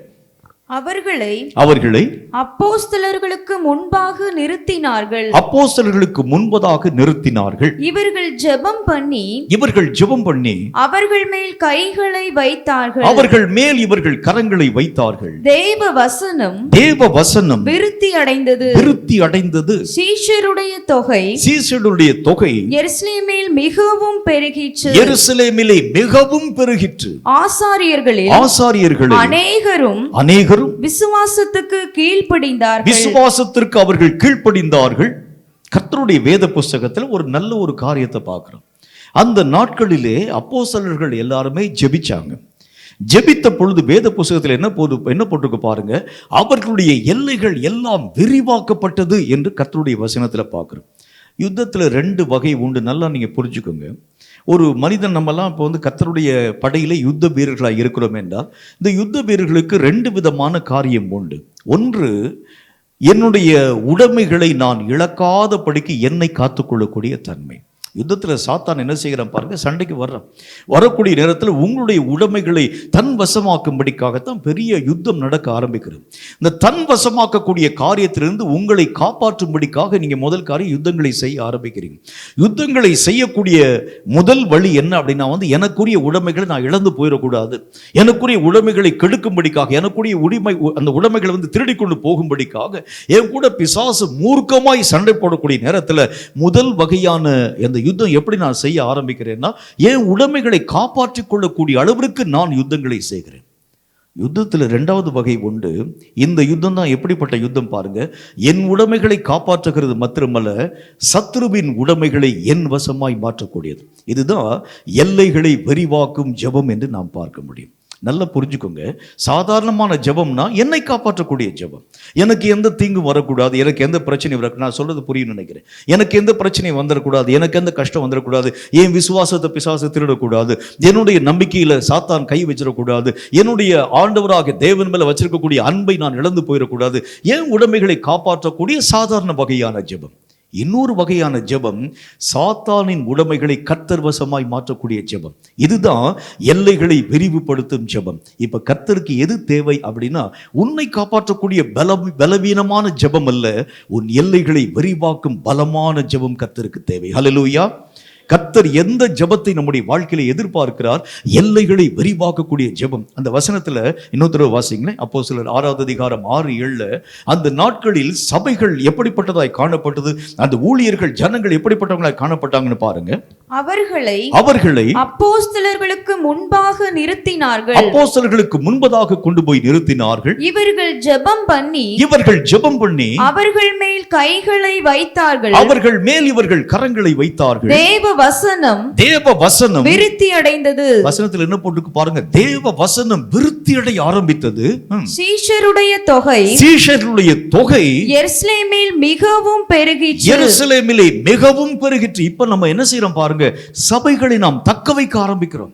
சபையில் இருக்கக்கூடிய விசுவாசி வெளியே போயிடக்கூடாது, சபையில் இருக்கக்கூடிய ஆட்கள் வெளியே போயிடக்கூடாது, இந்த ஊழியக்காரர்களுடைய நிலைகள் கெட்டு போயிடக்கூடாது. இப்படித்தான் நம்ம வந்து ஜெபம் பண்ண ஆரம்பிக்கிறோம். ஆனால் கர்த்தர் சொல்கிறார், சிங்கத்தின் வாயில் இருக்கக்கூடிய மனிதனையும் பிடுங்கக்கூடிய ஜெபம் தான் நம்முடைய ஜெபமாக இருக்கணும். சிங்கமாகிய பொல்லாத பிசாசு யார் யாருடைய காரியங்களெல்லாம் கப்பிக்கொண்டு போனதோ, சிங்கத்தினுடைய வாய்களிலே நின்று ஜனங்களை விடுவிக்கக்கூடிய ஜெபம். நீ உன்னுடைய எல்லைகளை மட்டும் காப்பாற்றக்கூடிய ஜெபம் அல்ல, உன்னுடைய நிலைகளை மட்டும் தக்க வைக்கக்கூடிய ஒரு ஜெபம் அல்ல. என் சபை நல்லா இருக்கணும், என் சபையில ஒரு ஆத்மா கூட நான் இழந்து போயிடக்கூடாது. இப்போ கொஞ்ச நேரத்துக்கு முன்னால் நம்ம வந்து நிறைய ஜெப குறிப்புகள் நம்ம வந்து பார்த்தோம். சாத்தான் நிறைய கலப்புகளை உருவாக்குறதுனால இந்த சாத்தான் சபைகளை மெய்யாகவே தீட்டுப்படுத்தி சபைகளை சிதற பண்ணி ஜனங்களை கட்டுப்போக பண்ண ஆரம்பிக்கிறான். இதுக்காக நீங்க ஜெபம் பண்ணுங்க. இது நம்மை காப்பாற்றக்கூடிய ஜெபம், நம்ம சபையை காப்பாற்றக்கூடிய ஜெபம். நான் உங்களுக்கு சொல்லுகிறேன், உன்னை காப்பாற்றுகிறது மட்டுமல்ல, உன் சபையை காப்பாற்றுகிறது மட்டுமல்ல, சாத்தானுடைய கரங்களிலே பிடிக்கப்பட்டிருக்கக்கூடிய மக்களையும் இழுத்து தேவ சபையிலே கொண்டு போய் இணைக்க வேண்டியது அவசியம். அதுதான் கர்த்தர் நம்முடைய கையில கொடுத்திருக்கக்கூடிய இந்த கடைசி கால ஊழியம். இந்த கடைசி கால ஊழியத்துல முக்கியமான நோக்கத்தை தேவன் நம்முடைய கரங்களுக்கு தந்திருக்கின்றார். சாத்தான் எந்தெந்த காரியங்களெல்லாம் பிடிக்கிட்டு போனானோ, எந்தெந்த எல்லைகளெல்லாம் சாத்தான் தன்வசமாக்கி கொண்டு போனானோ, அவைகளெல்லாம் திரும்ப பெறக்கூடிய வலிமை உங்க வாழ்க்கையில வர வேண்டியது அவசியம். அந்த நாட்களிலே கர்த்தருடைய வேதத்துல பார்க்கிறோம், வர வர வசனங்கள் விருத்தியாக்கப்பட்டது. சீஷர்களுடைய எண்ணிக்கை எருசலேமிலே பெருக துவங்கிற்று. சபைகள் எல்லாம் நிரம்பி விழுகிறது நாம் பார்க்க முடியும். இன்னும் சில வசனங்களை பாருங்க. அப்போஸ்தலர் நடபடிகள் 9:31 வசனத்தை வாசிச்சு பாருங்க. அப்போஸ்தலர் 9:31 என்ன போட்டிருக்கு பாருங்க. அப்பொழுது யூதேயா கலிலேயா சமாரியா நாடுகளில் எங்கும் சபைகள் சமாதானம் பெற்று பக்தி விருத்தி அடைந்து கர்த்தருக்கு பயப்படக்கூடிய பயத்தோடும் பரிசுத்த ஆவியின் ஆறுதலோடும் நடந்து பெருக துவங்கிற்று. இன்னொரு வசனத்தை பாருங்க. அப்போஸ்தலர் 2:47 வசனத்தை பாருங்க. அப்போஸ்தலர் 2:47 தேவனை துதித்து ஜனங்கள் எல்லாரிடத்திலும் தயவு பெற்றிருந்தார்கள். ரட்சிக்கப்படக்கூடியவர்களை கர்த்தர் அனுதினமும் சபையிலே சேர்த்து கொண்டு வந்தார். சபையிலே கர்த்தராகிய தேவன் சேர்த்து கொண்டு வந்தார். அப்போஸ்தலர் 16:5 வசனத்தை வாசிங்க. அப்போஸ்தலர் 16:5 அப்போஸ்தலர் 16:5 அதனாலே சபைகள் விசுவாசத்தில் ஸ்திரமடைந்து நாளுக்கு நாள் பெருகின. நாளுக்கு நாள் அதனுடைய எல்லைகள் பெருக துவங்கிற்று. இன்றைக்கு நம்முடைய சபையின் நிலைகளை பார்க்கிறோம். சபையினுடைய எண்ணிக்கை பெருகிறது, அது இல்ல முக்கியம். சபைகள் நாளுக்கு நாள் பெருகக்கூடிய ஒரு அனுபவம்னா என்ன அர்த்தம் பாருங்க. சாத்தானுடைய கரங்களில் இருந்து ஜனங்களை மீட்டு சபையிலே கொண்டு போய் சேர்க்கக்கூடிய ஒரு அனுபவம். இருக்கக்கூடிய சபைகளை நம்ம காப்பாற்றுறோம். இல்லாட்டி நம்ம சபையிலிருந்து ஒரு 4-5 பேரை பிடிச்சு அவங்க சபையில கொண்டு போய் இருக்கக்கூடிய நிலைகளை பார்க்கிறோம். அது அல்ல கர்த்தருடைய ஊழியம், கடைசி கால ஊழியம். சாத்தானின் கைகளில் இருக்கக்கூடிய மக்களை ஈர்க்கக்கூடிய அளவிற்காக, சாத்தானுடைய கரங்களிலே இருக்கக்கூடிய ஜனங்களை விடுதலையாக்கக்கூடிய அளவிற்கு உங்களுடைய ஜெபம் வல்லமை வாய்ந்ததா இருக்க வேண்டும். இப்ப உங்களை காப்பாற்றக்கூடிய அளவிற்கு இருக்கக்கூடிய ஜெபத்திற்கு என்ன நிலைகளை நான் உங்களுக்கு சொல்ல முடியும்? எதனால இந்த மாதிரியான ஒரு காரியம் இருக்கிறது என்றால், இப்போ உங்க பலமும் பிசாசனுடைய பலமும் ஈக்குவலா இருக்கு. அதனாலதான் சாத்தானை ஜெயிக்க உங்களால முடியல. நீங்க போராடி போராடி உங்களுடைய காரியத்தை காப்பாத்திக்கிறீங்களே தவிர அவனை மேற்கொள்ள உங்களால முடியல. உங்கள் பலத்தை காட்டிலும் சாத்தானுடைய பலத்தை காட்டிலும் 2 மடங்கு பலம் உங்களுக்கு அதிகமா போயிடுச்சுன்னு வச்சுங்களேன், சாத்தானின் கரங்களில் இருக்கக்கூடிய தன்மைகளை எளிதாக நீங்கள் கேப்சர் பண்ண உங்களால முடியும். இப்ப நாம் நம்முடைய வாழ்க்கையில எதை நாம் செய்ய ஆரம்பிக்கிறோம் அப்படின்னா, நம் பலத்தை நாம் காப்பாற்றிக் கொள்கிறோம், நம்முடைய சபையை காப்பாற்றுறோம், ஊழியத்தை காப்பாற்றுறோம், நம்முடைய காரியங்களை நாம் காப்பாற்றுகிறோம். அது போதாது. கர்த்தர் சொல்லுகின்றார், சாத்தானுடைய பலத்தை காட்டிலும் உன்னுடைய பலத்தை இன்னும் அதிகப்படுத்து. நீ அதிகப்படுத்தினா தான் சாத்தானை மேற்கொண்டு அவனுடைய வாயில இருக்கக்கூடிய ஜனங்களை விடுதலையாக்க நீ வகை பார்க்கக்கூடிய ஒரு மனிதனாய் மாற்றப்பட முடியும். அப்ப கர்த்தர் பேசக்கூடிய வார்த்தையின்படி இந்த கடைசி காலத்தில் நமக்கு என்ன தேவை? ஜெபத்தின் மூலமாய் சாத்தானுடைய வல்லமைகளை காட்டிலும் உன் ஆவிக்குரிய வல்லமைகளை அதிகப்படுத்தக்கூடிய பலம் உன் வாழ்க்கையில வரணும். இந்த பலம் வந்துச்சுன்னா தான் யுத்தத்திலே சாத்தானுடைய கரங்களிலே பிடிக்கப்பட்டிருக்கக்கூடிய மக்களை தேவ வசமாய் ஈர்க்க உங்களாலும் என்னாலும் ஆகும். மற்றபடி முடிகிறது இல்லை. நம்ம நினைக்கிறது மாதிரி நிறைய நேரங்களை நம்ம என்ன யோசிக்கிறோம் பாருங்க, சும்மா வந்து பிரசங்கம் கேட்டு எதிர்த்து போனாங்க, இதோடு முடிஞ்சு போயிடுச்சு. அவர் ஆவிக்குரிய காரியம் என்றால் இவ்வளவுதாங்க, இதுதான், இதுக்கு மேல என்னால எல்லாம் அடுத்த ஒரு பரிமாணத்துக்குள்ள போக முடியாது. என் சபையை காப்பாத்துறேன், என் ஊழியத்தை காப்பாத்துறேன், என்னை காப்பாத்துக்கிறேன், இது போதுங்க. இல்லை இல்லை, இது தேவனுடைய பிள்ளைகளுக்கு கர்த்தர் தந்திருக்கக்கூடிய அழைப்பு இல்லை. தேவனுடைய பிள்ளைகளுக்கு கர்த்தர் தந்திருக்கக்கூடிய அழைப்பு என்றால் என்ன?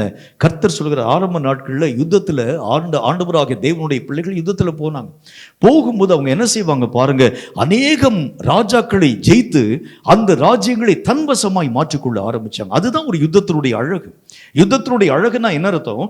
அந்த ராஜ்யங்களை உன்வசமாய் மாற்றக்கூடிய ஒரு தன்மை. இதே மாதிரி தான் இந்த கடைசி கால யுத்தத்திற்கும் ஒரு அழகு உண்டு. அதுல என்ன அழகை கர்த்தராகிய தேவன் சொல்லுகின்றார்? இந்த யுத்தத்தின் மூலம் சாத்தானின் வசமாய் மெய்யாகவே கண் சுருகின நிலைமையிலே காணப்பட்டிருக்கக்கூடிய மக்களை கர்த்தர் பக்கமாய் ஈர்க்கக்கூடிய அந்த பலம் உன் வாழ்க்கையில வரணும் என்று கர்த்தர் சொல்லுகின்றார். நிறைய நேரங்கள்ல சாத்தான் மூலமாய் நிறைய மக்கள் ஒண்ணும் இல்லாம போறாங்க, பின்னிட்டு போறாங்க. நிறைய மக்கள் ஆண்டவராகிய தேவனுடைய காரியங்களை விட்டு வழிவிலகி போறாங்க. நிறைய நவீனமான ஆராதனை முறைமைகளை நம்ம வந்து பார்க்கிறோம். நிறைய விஷயங்கள்ல ஆவிக்குரிய நிலைகளை விட்டு அவர்கள் வழிவிலகி கடந்து போறாங்க. எல்லாமே கரெக்ட் தான், எல்லாமே சரிதான், அதுக்காக நீ ஜெபிக்கிறீங்க, உண்மைதான். ஆனால் கர்த்தராகிய தேவன் அதை தாண்டி ஒரு படி மேல நீ போகணும்னு சொல்ற. இப்படி மயக்கத்தினால் பிடிக்கப்பட்டிருக்கக்கூடிய மக்களை யார் கர்த்தருடைய பக்கமாய் ஈர்க்க முடியும்? யார் கர்த்தருடைய பக்கமாய் திருப்ப முடியும்? அதற்கு யார் தேவை என்றால் தன்னுடைய ஆவிக்குரிய பலத்தை அதிகப்படுத்தக்கூடிய மனிதனால் மட்டும்தான். இப்படிப்பட்ட மக்களை, மயக்கம் அடைந்திருக்கக்கூடிய ஜனங்களை கர்த்தரின் பக்கமாய் ஈர்க்கக்கூடிய சக்தி பெற்றவனாய் அவன் மாற்றப்படுகின்றான். அப்ப இந்த கடைசி காலத்துல கர்த்தருக்கு யார் தேவை? நிறைய விஷயங்களை கற்றுக்கொள்ளக்கூடிய மனிதர்கள் அல்ல.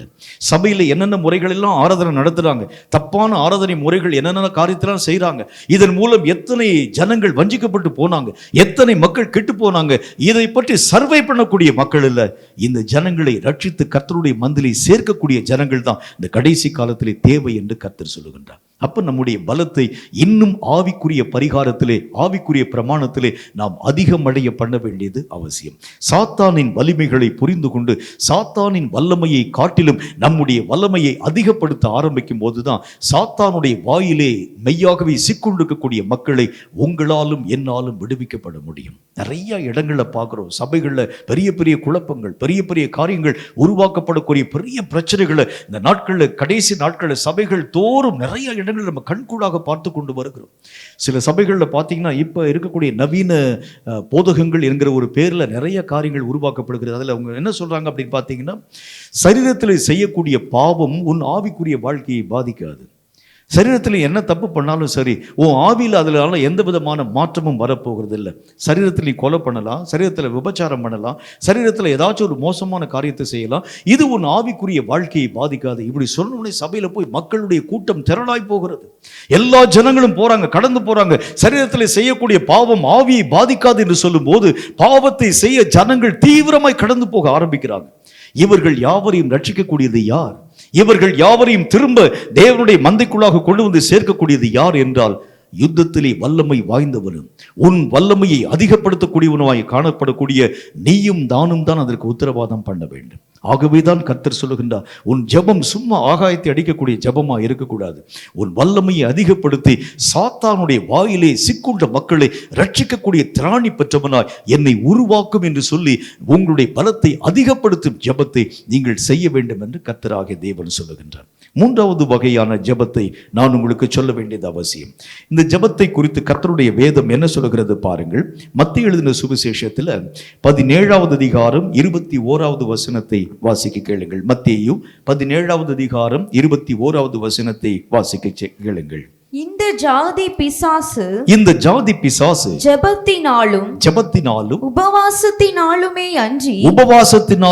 அன்றி மற்ற எந்த விதத்தினாலும் புறப்பட்டு போகாது என்று கர்த்தர் சொன்னார். இந்த இடத்துல கர்த்தருடைய வேதத்துல பார்க்கிறோம், சில சீஷர்களுக்கு முன்பதாக ஒரு பிசாசு பிடித்திருக்கக்கூடிய மனிதனை கூட்டிக் கொண்டு வந்தார்கள். அவங்க அந்த பிசாசை துரத்து பார்க்குறாங்க, அந்த பிசாசு போகவே இல்லை. அந்த ஜனங்கள் எல்லாம் சோர்ந்து போயிட்டாங்க. இவங்களாம் இயேசுவோடு கூட இருக்கக்கூடிய சீஷர்கள் தானே, இவங்களால அந்த பிசாசை துரத்த முடியல என்று சொல்லி யோசித்து கொண்டிருக்கக்கூடிய நேரத்தில் இயேசுவிட்டு வந்து அந்த பிசாசு பிடித்திருக்கக்கூடிய வாலிபனை கூட்டிட்டு வர்றாங்க. அந்த ஆளை கூட்டிட்டு வந்த உடனே கர்த்தராகிய தேவன் தம்முடைய வார்த்தையினால் அந்த பிசாசை துரத்திட்டார். உடனே சீஷர்கள் கேட்குறாங்க, எங்களால் ஏன் துரத்த முடியல ஆண்டவரே அப்படின்னு கேட்ட உடனே இயேசு சொல்லுகின்றார், இந்த வகையான பிசாசு ஜெபத்தினாலும் உபவாசத்தினாலுமே அன்றி வேறு ஒன்றினாலும் போகாது. அப்படின்னா கர்த்தர் இதிலே என்ன ஒரு விஷயத்தை சொல்லுகிறார் என்றால், சாத்தானை நீங்கள் துரத்த வேண்டும் என்றால் எதிரியின் வல்லமையை முதல் காரியம் இனம் காண வேண்டும். எப்படி நீங்கள் துரத்தினா அந்த பிசாசு போவான்னு உங்களுக்கு தெரியணும். சில பிசாசுகளை துரத்த வேண்டும் என்றால் என்னென்ன விதமான காரியங்களை பின்பற்ற வேண்டும். அற்புதங்களை செய்வதற்கும் பல வழிகள் உண்டு. எல்லா விதமான அற்புதங்களையும் ஒரே மார்க்கத்தில் செய்ய நம்ம செய்யக்கூடாது. ஒவ்வொரு விதமான விஷயங்களுக்கும் ஒவ்வொரு விதமான அற்புதங்களை கர்த்தராக தேவன் செய்கிறத பார்க்க முடியும். சில குருடர்களை ஆண்டவராக தேவன் சுகமாக்கும் போது கர்த்தர் தொட்டு சுகமாக்கினார். சில பேருக்கு கர்த்தர் சுகமாக்கும் போது அதாவது இந்த மண்ணிலை உமிழ்ந்து சேரை உண்டாக்கி கண்ணில் பூசி சீலோவாம் குளத்தில் போய் கழுவுன்னு சொல்லி கர்த்தராக தேவன் சொன்னார். சில நேரங்களில் கர்த்தர் அற்புதங்களை செய்யும் போது நீ போற வழியிலே சுகமாயிருவன்னு சொன்னார். அதே மாதிரி இந்த பிசாசுகளை துரத்தும் போதும் ஒரே மார்க்கத்தை பயன்படுத்த முடியாது. அப்படின்னா என்ன அர்த்தம்? கர்த்தர் எதை நமக்கு சொல்லுகின்றார்? எதிரியினுடைய தன்மைகளை முதல் காரியம் இனம் காண வேண்டியது அவசியம். இதை எப்படி துரத்தினா இந்த பிசாசுனுடைய வல்லமைகள் அகன்று போக முடியும்? பிசாசுனுடைய பலம் எதிலே அடங்கி இருக்கிறது? இவனை எங்க நீங்க தொட்டீங்கன்னா இவனுடைய காரியங்களை நீங்கள் பலவீனப்படுத்த முடியும். எப்படி சாத்தான் ஒரு ஆவிக்குரிய மனிதனை பலவீனப்படுத்தக்கூடிய தன்மைகளை ஆழமாய் ஆராய்ந்து பார்க்கிறானோ, அதே மாதிரி ஒவ்வொரு தேவனுடைய மனிதனும் சாத்தானுடைய தன்மைகளின் ஆழங்களை மெய்யாகவே ஆராய்ந்து பார்க்கணும். எங்க பிசாசுனுடைய வல்லமைகளை தொட்டா இந்த சாத்தானின் வல்லமைகள் முறிந்து ஓடி போக ஆரம்பிக்கும். ஆண்டவராகிய இயேசு கிறிஸ்து தம்முடைய ஊழியங்களை செய்யும் போது பிசாசை துரத்தக்கூடிய காரியத்தை பாருங்க. ஒவ்வொரு இடத்திலும் ஒவ்வொரு விதமான காரியங்களை செய்கிறத நம்ம பார்க்க முடியும். இதுல இந்த பிசாசை ஆண்டவராகிய தேவன் துரத்தும் போது அவர் அதற்குரிய ஒரு காரியத்தை சொல்லுகின்றார்.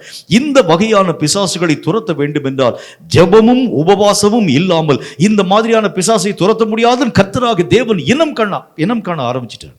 இப்ப சாத்தானுடைய வல்லமைகளை அழிக்க வேண்டும் என்றால் முதல் காரியம் இனம் காண வேண்டும். இனம் காண வேண்டும் என்றால் முதல் தேவை என்ன?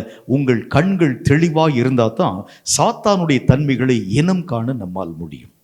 சாத்தானுடைய தன்மைகளை இனம் காண வேண்டும் என்றால் நம்முடைய ஆவியின் கண்கள் தெளிவாய் காணப்படணும். இந்த சாத்தானுடைய தன்மைகள் எதற்கு பயப்படும்? என்ன காரியத்தை மையப்படுத்தி இந்த பிசாசு உள்ள வந்திருக்கிறான்? இந்த பிசாசுனுடைய தன்மைகளை மேற்கொள்ளக்கூடிய வழி என்ன? இப்ப இந்த 4 மாவட்டங்களை குறிப்பாக வைத்து வந்திருக்கக்கூடிய பிசாசு இதனுடைய பலம் எதிலே அடங்கி இருக்கிறது பார்க்கணும்.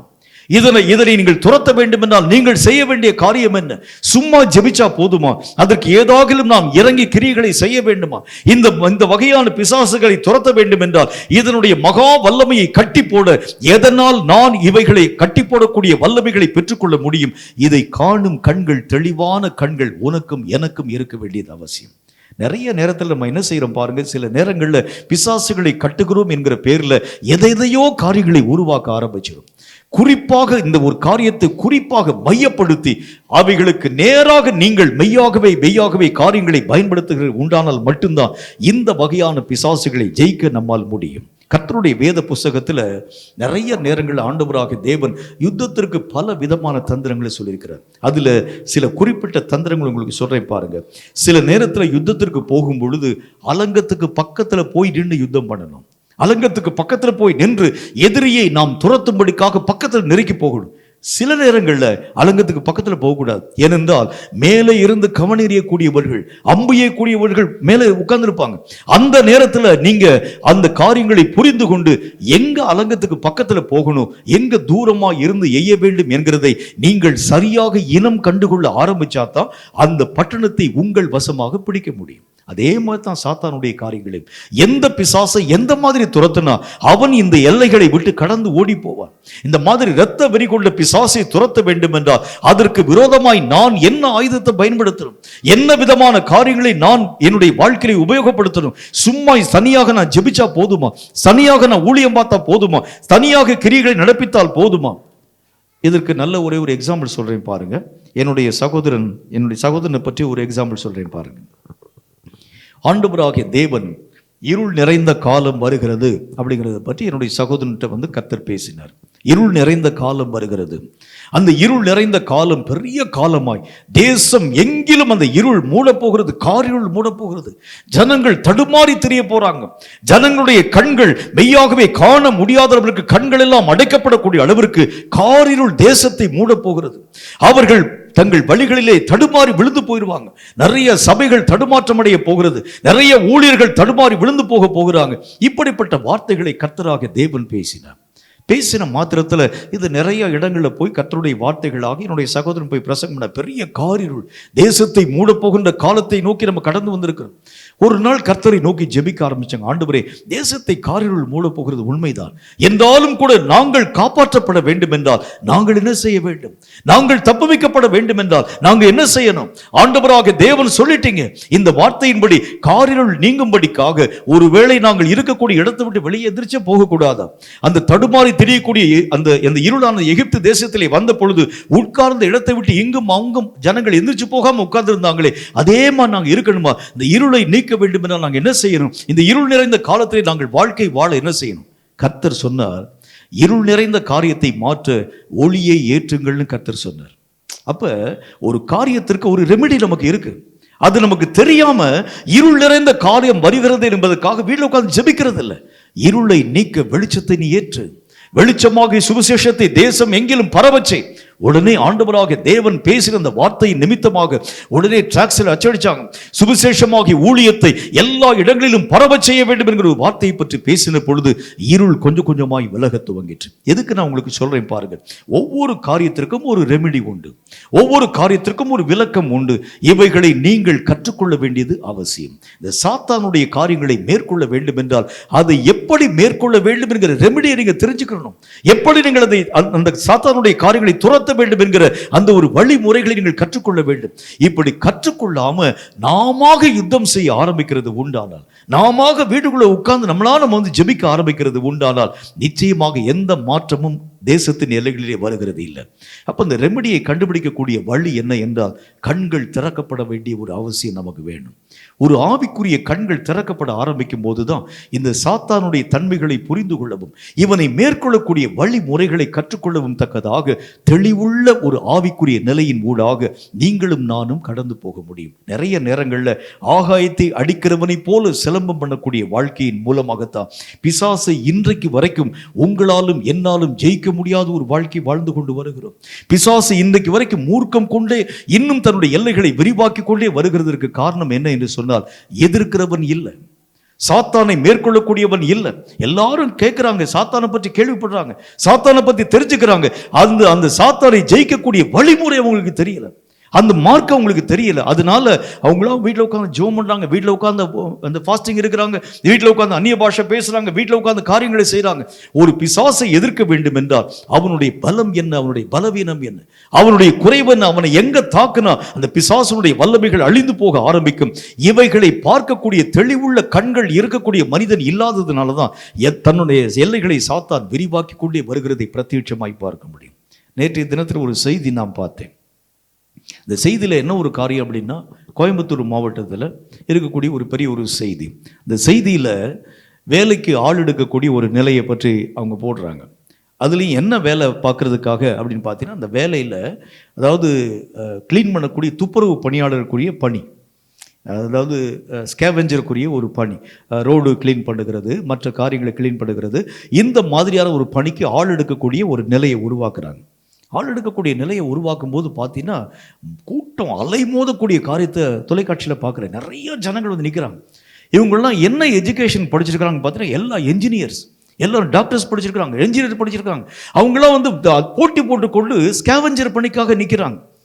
அதற்கு கீழே வந்து அவங்க வந்து அதாவது அந்த அந்த இது போடுறாங்க, டைட்டில் போடுறாங்க, சப்டைட்டில் போடுறாங்க. என்ன போடுறாங்க அப்படின்னு பார்த்தா, வேலையில்லாத திண்டாட்டம் தமிழகத்தில் பெருக்கெடுத்து பாய்ந்து விட்டது. அதனால நிறைய கம்பெனிகள் மூடப்பட்டதுனால ஜனங்களுடைய வாழ்வாதாரங்கள் பாதிக்கப்பட ஆரம்பிச்சதுனால ஏதாகிலும் ஒரு வேலை கிடைச்சா கூட போதும், ஜனங்கள் இங்கும் அங்கும் அலை மோதக்கூடிய ஒரு நிலையை நோக்கி தள்ளுண்டு போகக்கூடிய அந்த காரியத்தை வந்து பார்க்குறோம். இவைகள் எல்லாவற்றுக்கும் என்ன காரணம் நினைக்கிறீங்க? ஏற்கனவே நமக்கு சொன்னது மாதிரி நம்முடைய தேசத்தை இப்போவே ஏறக்குறைய ஒரு 80% மேலே வந்து கார்ப்பரேட் கம்பெனியில் வித்துட்டாங்க.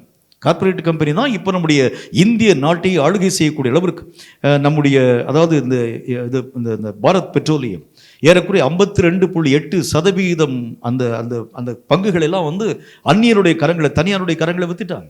நிறைய இப்போ பாரத் பெட்ரோலியத்தில் இருக்கக்கூடிய காரியங்கள் எல்லாம் அதனுடைய விலைவாசிகள் எல்லாம் உயர்த்தப்படக்கூடிய ஒரு நிலை, நிறைய தொழில் நிலவரங்கள் எல்லாம் முடக்கப்படக்கூடிய காரியம், நிறைய இடங்களில் பார்த்தீங்கன்னா மக்களுடைய வாழ்வாதாரங்கள் பாதிக்கப்படக்கூடிய காரியம். கோயம்புத்தூர் மாவட்டத்தில் சிறுவாணி என்கின்ற ஒரு பகுதி ரொம்ப ஃபேமஸ். அந்த கோயம்புத்தூர் பகுதிக்கே அங்கிருந்து தான் வந்து அதாவது இந்த வாட்டர் சப்ளை பண்ணுறாங்க. இந்த வாட்டர் சப்ளை பண்ணக்கூடிய சிறுவாணியை இந்த மாதிரி கார்ப்பரேட் ஓனருடைய கையில் வித்துட்டாங்க. வித்ததுனால அங்கே இருக்கக்கூடிய விவசாயிகள் கூட தண்ணீர் தன்னுடைய அந்த நிலத்துக்கு பாய்ச்ச வேண்டும் என்று சொன்னால் அவங்க கையில் காசு கொடுத்து தான் தண்ணி வாங்கணும். அந்த மாதிரி நிலைக்குள்ளாக தள்ளுண்டு போகக்கூடிய காரியம். இவைகள் எல்லாவற்றுக்கும் என்ன காரணம் நினைக்கிறீங்க?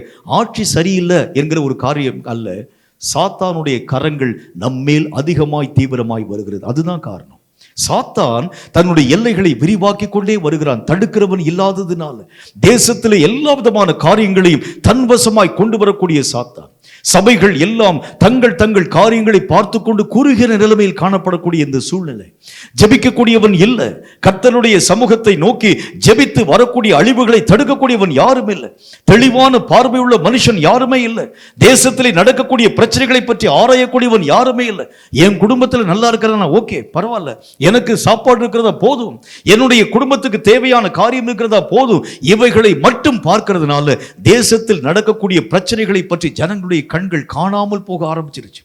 இதைத்தான் சாத்தான் பயன்படுத்தி தன் எல்லைகளை விரிவாக்கி கொண்டே வருகிறதை நாம் கண்கூடாக பார்க்கிறோம். இப்பதான் கர்த்தர் சொல்லுகின்றார், கண்கள் தெளிவிக்கப்பட்ட நிலை உனக்கு வேணும். உன் கண்ணை திறந்து பாரு. பிசாசு என்னென்ன விதமான காரியங்களை உருவாக்கி கொண்டு வருகிறார், எங்கெங்கெல்லாம் தன்னுடைய ஆதிக்கங்களை கொண்டு வருகிறார் என்று பார். தேசத்தில் எத்தனை விதமான பயங்கரங்கள் நம்மை அறியாமல் உருவாக்கி கொண்டே வருகிறது. 2 நாளைக்கு முன்னால ஒரு செய்தி குறிப்பு இந்த மாதிரியான ஒரு காரியத்தை சொல்கிறது. அமெரிக்காவில் இருக்கக்கூடிய ஒரு பெரிய ஒரு நிறுவனம் ஒன்று நம்முடைய இந்திய நாட்டினுடைய பொருளாதாரத்தை பற்றி அவங்க சொல்றாங்க.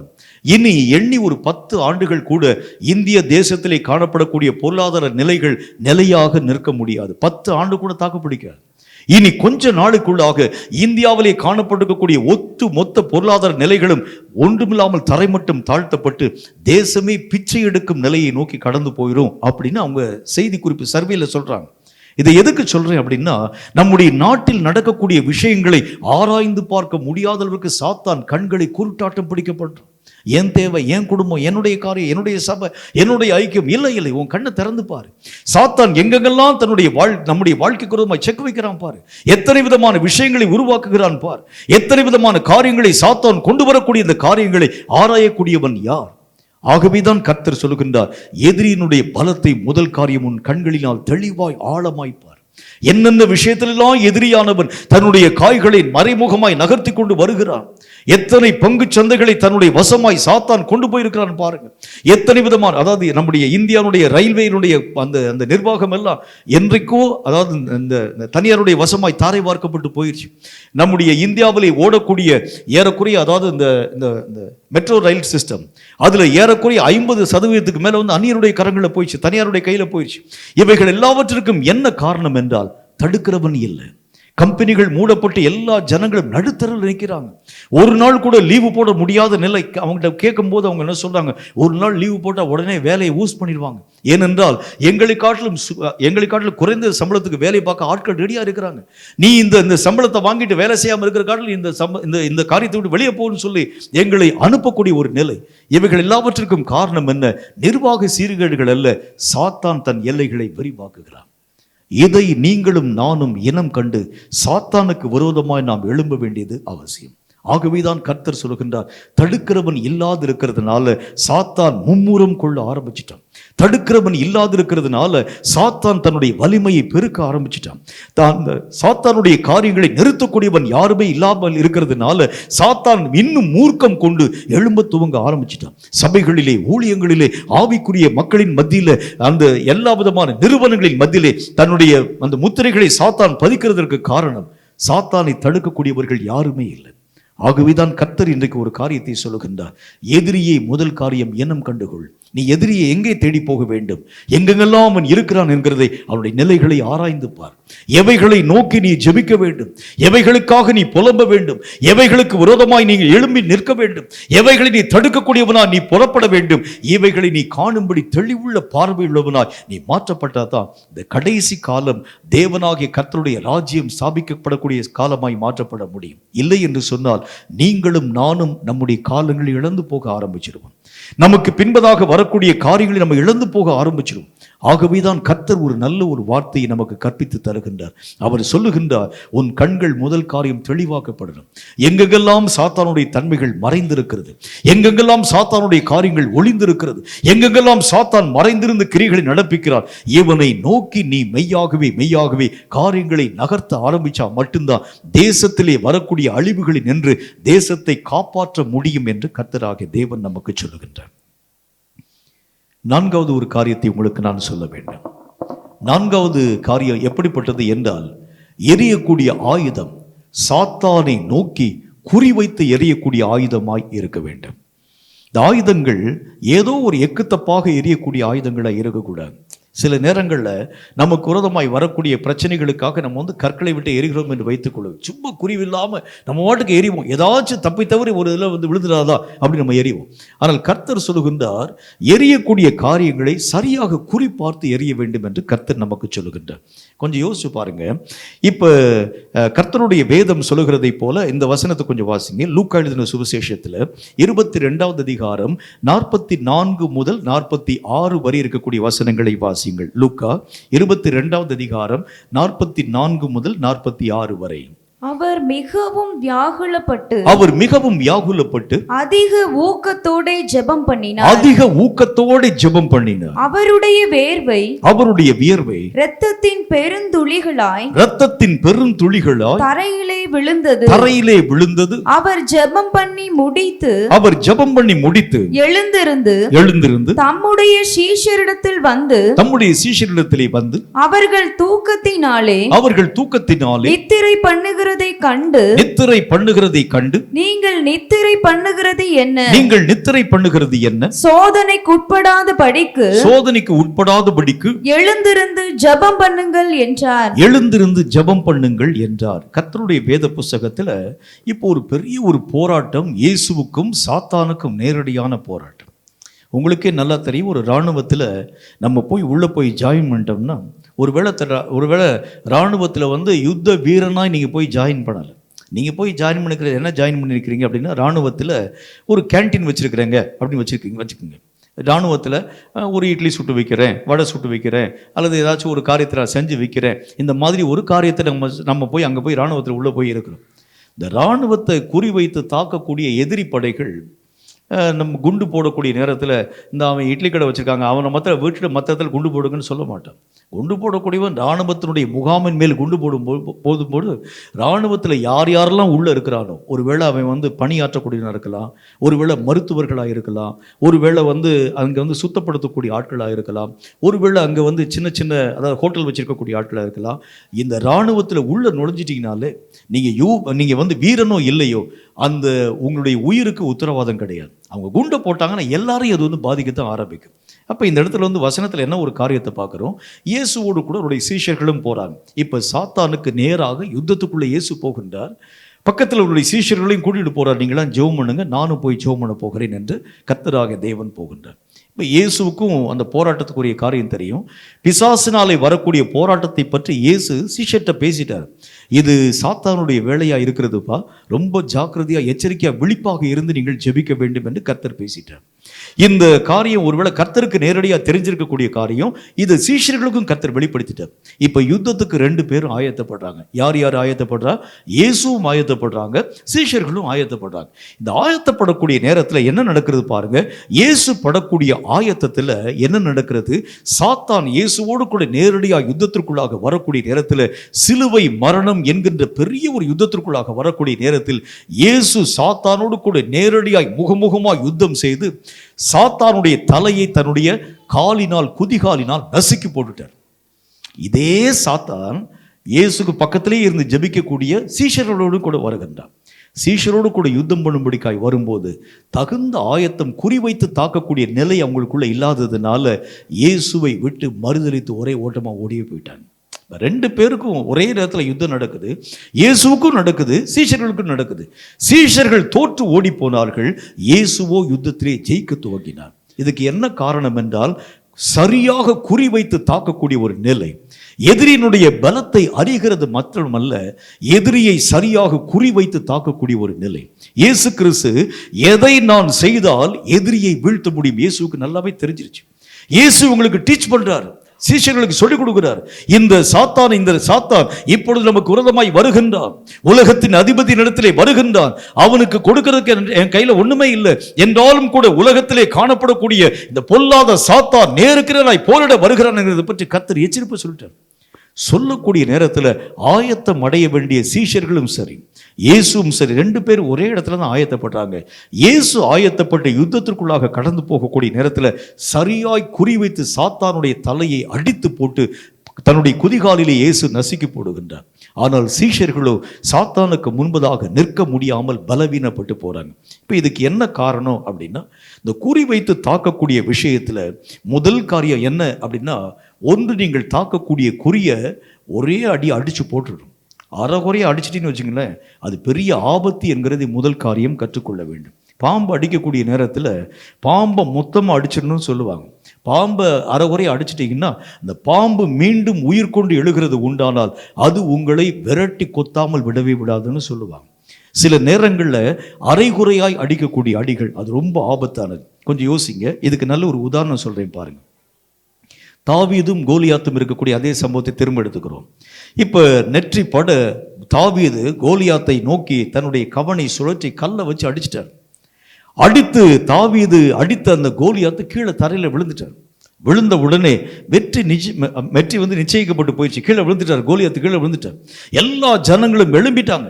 இந்த தாவீதினுடைய அந்த கவன் கல்லுக்கு முன்பதாக நிற்க முடியாமல் கோலியாத்து கீழே விழுந்து விட்டான்னு சொல்லி நிற்கக்கூடிய நேரத்தில் கோலியாத்தை அப்படியே விட்டுட்டு வந்துருந்தான்னா என்ன நடந்திருக்கும் பாருங்க.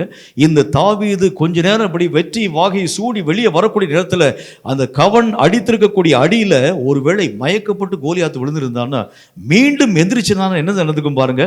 மீண்டும் தாவீதை ஒரே போட்டிருப்போம். அதனால தான் தாவீது ரொம்ப ஞானம் என்ன செஞ்சிட்டாரு, போய் கீழே விழுந்த கோலியாத்தை அப்படி விட்டுறாம அவனுடைய பட்டயத்தை வைத்து கழுத்தை அறுத்து தூக்கிட்டு வந்துட்டார்.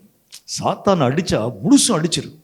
அந்த அரைகுறையை அடிக்கக்கூடிய ஒரு காரியம், குறிவைத்து தாக்கக்கூடிய காரியத்தில் அரைகுறையான காரியம் ரொம்ப ஆபத்து. அதைத்தான் கர்த்தர் நமக்கு சொல்லுகின்றார். நிறைய நேரங்களில் இந்த பிசாசனுடைய காரியங்களை அரைகுறையாக நம்ம அடிக்க ஆரம்பிச்சிடும். இயேசுவின் நாமத்தில் அந்த மாதிரி கூட்டத்தில் வரும்போது எழுப்புதல் அடைந்து இயேசு நாமத்தினால் பிசாசை ஒன்று நான் துரத்துகிறேன், மிதிக்கிறேன், அடிக்கிறேன்னு சொல்லி ஊழியர்கள் சொல்லக்கூடிய வார்த்தையின்படி நம்மளும் செஞ்சுட்டு போக ஆரம்பிச்சிடும். வீட்டுக்கு போனோடனே பார்த்தா, ஏண்டா எவ்வளோ தைரியம் இருந்தால் என்னை நீ அடிக்கிறக்கா வந்த ராஸ்கல், இன்னைக்கு பாரு உனக்கு வரக்கூடிய காய்ச்சல் பெரிய ஜன்னியை கொண்டு வரேன் பாரு. ஜன்னி மாத்திரம் அல்ல, கொஞ்ச நேரம் கழித்து அந்த ஜன்னி காய்ச்சல உனக்கு பண்ணி காய்ச்சலாக மாறப்போது பாரு. இப்படியே பிசாசு உங்களுடைய வாழ்க்கையை போரிட்டு அதுக்கு காரணம் என்ன தெரியுமா? அரைகுறையாய் அடிக்கக்கூடிய ஆடி. கர்த்தர் சொல்லுகின்றார், ஒரு காரியத்தை செஞ்சா முழுசுமா அடிச்சு தீர்த்துரு, அந்த காரியம் இனி எழும்பவே கூடாது. இதே தான் நம்முடைய வாழ்க்கையிலும் கூட கர்த்தர் பேசக்கூடிய வார்த்தையின்படி சில நேரங்களில் நம்முடைய வாழ்க்கையில வரக்கூடிய ஜென்ம சுபாவங்களை அழிக்கணும்னா முற்றிலும் அழிச்சிரு. அறகுறையா விட்டுறாத. அது சில நேரங்களில் உயிரோடு கூட மீண்டும் எழும்பும் பொழுது முன்னிலும் அதிகமாக 7 மடங்கு அதிகமான வல்லமையோடு கூட எழும்ப ஆரம்பிச்சிடும். ஒரு பொல்லாத ஆவியை நீ துரத்துகிறது உண்டானால், கர்த்தர் அதுக்கு தான் ஒரு நல்ல ஒரு வார்த்தை சொல்லியிருக்கிறார். அது துரத்திட்டு பேசாம அந்த இடத்தை சும்மா விட்டுறாத. அந்த இடத்தை நீ வெறுமையாய் வைத்திருக்கிறது உண்டானால், அந்த இடம் ஜோடிக்கப்பட்டிருக்கிறது என்று சொல்லி கண்டு தன்னிலும் மிகுந்த பொல்லாத ஆவிகளை அதிகமாய் கூட்டிக் கொண்டு வந்து அந்த இடத்திற்குள் எப்படி வருகிறதோ அதே போல ஒரு பிசாசை நீ துரத்துகிறது உண்டானால், அந்த பிசாசின் வல்லமைகளை முழுவதும் அழிக்கும்படியாக நீ உன்னுடைய பலத்தை அதிகப்படுத்த வேண்டும் என்று கர்த்தர் நமக்கு சொல்லுகின்றார். ஆண்டவராகிய தேவனுடைய வேத புஸ்தகத்தில் வாசிக்கிறோம், இயேசு கிறிஸ்து செய்த அந்த ஊழியத்தில் சாத்தானை இயேசு கிறிஸ்து துரத்தும் பொழுது, பிசாசனுடைய வல்லமைகளை ஆண்டவராகிய தேவன் துரத்தும் போது என்ன செய்கிறார் பாருங்கள். தன்னுடைய சிலுவையிலே சாத்தானுடைய தலையை முழுக்க ரசிக்க போட்டார். இப்ப வரைக்கும் சாத்தானுடைய கிரியைகள்ல வாழ்தான் ஆடிக்கொண்டிருக்கிறதை தவிர அவனுடைய தலைகள் அவனுடைய தலை இன்னைக்கு வரைக்கும் எந்திரிக்கவே இல்லை. காரணம் என்ன என்றால், ஒரு முறை நசுக்க போடப்பட்ட அந்த பிசாசு தலை இழந்து போனவனாய் கடந்து போயிட்டான். இப்படித்தான் உங்களுடைய ஊழியமும் காணப்பட வேண்டுமே தவிர அரைகுறையான காரியங்களை நீங்களும் நானும் செய்யக்கூடாது. நிறைய நேரங்களில் இந்த அரைகுறையான ஜெபம், அரைகுறையான ஊழியம், அரைகுறையான பிரயாசங்கள், அரைகுறையான முயற்சிகள் நிறைய ஆபத்துகளை நம்முடைய வாழ்க்கையில தர துவங்க ஆரம்பிச்சிடும். ஆகவேதான் கர்த்தர் சொல்லுகின்றார், இந்த ஊழியத்தை செய்யும் பொழுது சாத்தானை சரியான இடத்திலே குறிவைத்து தாக்கு, முழுவதும் அழிக்கும்படிக்காக தாக்க வேண்டும். அந்த சாத்தான் திரும்ப நம்முடைய வாழ்க்கையிலே மீண்டும் எழும்பவே முடியாத அளவிற்காக அவனுடைய எல்லைகளை முற்றிலும் மடங்கடிக்க வேண்டியது அவசியம். இந்த பெலிஸ்திய ஜனங்களையும் சரி, ஆதி காலத்திலே காணப்பட்டிருக்கக்கூடிய அநேக விதமான ஜனங்களையும் சரி, இவர்கள் எல்லாரும் முற்றிலும் தீர முறியடிக்காமல் போனதுனாலதான் மீண்டும் மீண்டும் அவர்கள் பலம் கொண்டு இந்த இஸ்ரவேல் மக்களுக்கு விரோதமாக யுத்தம் செய்யும்படிக்காக களம் இறங்கி வர ஆரம்பிச்சாங்க. ஒரு முறை வரக்கூடிய பிசாசின் ஆவிகளை துரத்த நீங்களும் நானும் ஆயத்தம் அடைகிறது உண்டானால், முதல் தேவை என்ன? சாத்தானை முழுவதும் அழிக்கக்கூடிய பலத்தை பெற்றுக்கொண்டு அவனை குறிவைத்து தாக்குங்கள் என்று கர்த்தராகிய தேவன் சொல்லுகின்றார். அப்படி செஞ்சாதான் அந்த சாத்தானுடைய கிரியைகளை முழுக்க உங்களாலும் என்னாலும் மேற்கொள்ள முடியும். இந்த கடைசி கால யுத்தத்துக்கு என்ன தேவை அப்படின்னா, சாத்தானை அடிக்கக்கூடிய நேரத்தில், அதாவது அந்த சாத்தானை துரத்தக்கூடிய நேரத்தில் முற்றிலும் அழிக்கக்கூடிய தன்மை அந்த காரியத்திலே உருவாக்கப்பட்டதா என்கிறதை அறியக்கூடிய ஞானம் நம்முடைய வாழ்க்கையிலே வர வேண்டியது அவசியம். கர்த்தருடைய ஊழியத்தை செய்யும்படிக்காக ஒரு கிராமத்தில் நான் ஊழியத்திற்காக கடந்து போயிருந்தேன். அந்த கிராமத்தில் நிறைய பிசாசு பிடித்திருக்கக்கூடிய ஜனங்கள் நிறைய பேர் இருந்தாங்க. அதில் ஒரு பிசாசு பிடித்திருக்கக்கூடிய ஒரு சகோதரிக்காக ஜெபிக்க போயிருந்தேன். இன்னொரு அந்த சகோதரிக்காக ஜெபிச்சிட்டு இருந்தேன். ஜெபிக்கக்கூடிய நேரத்தில் அந்த பிசாசு ரொம்ப அலைகளிக்க ஆரம்பித்து பயங்கரமாக சத்தம் போட்டுச்சு.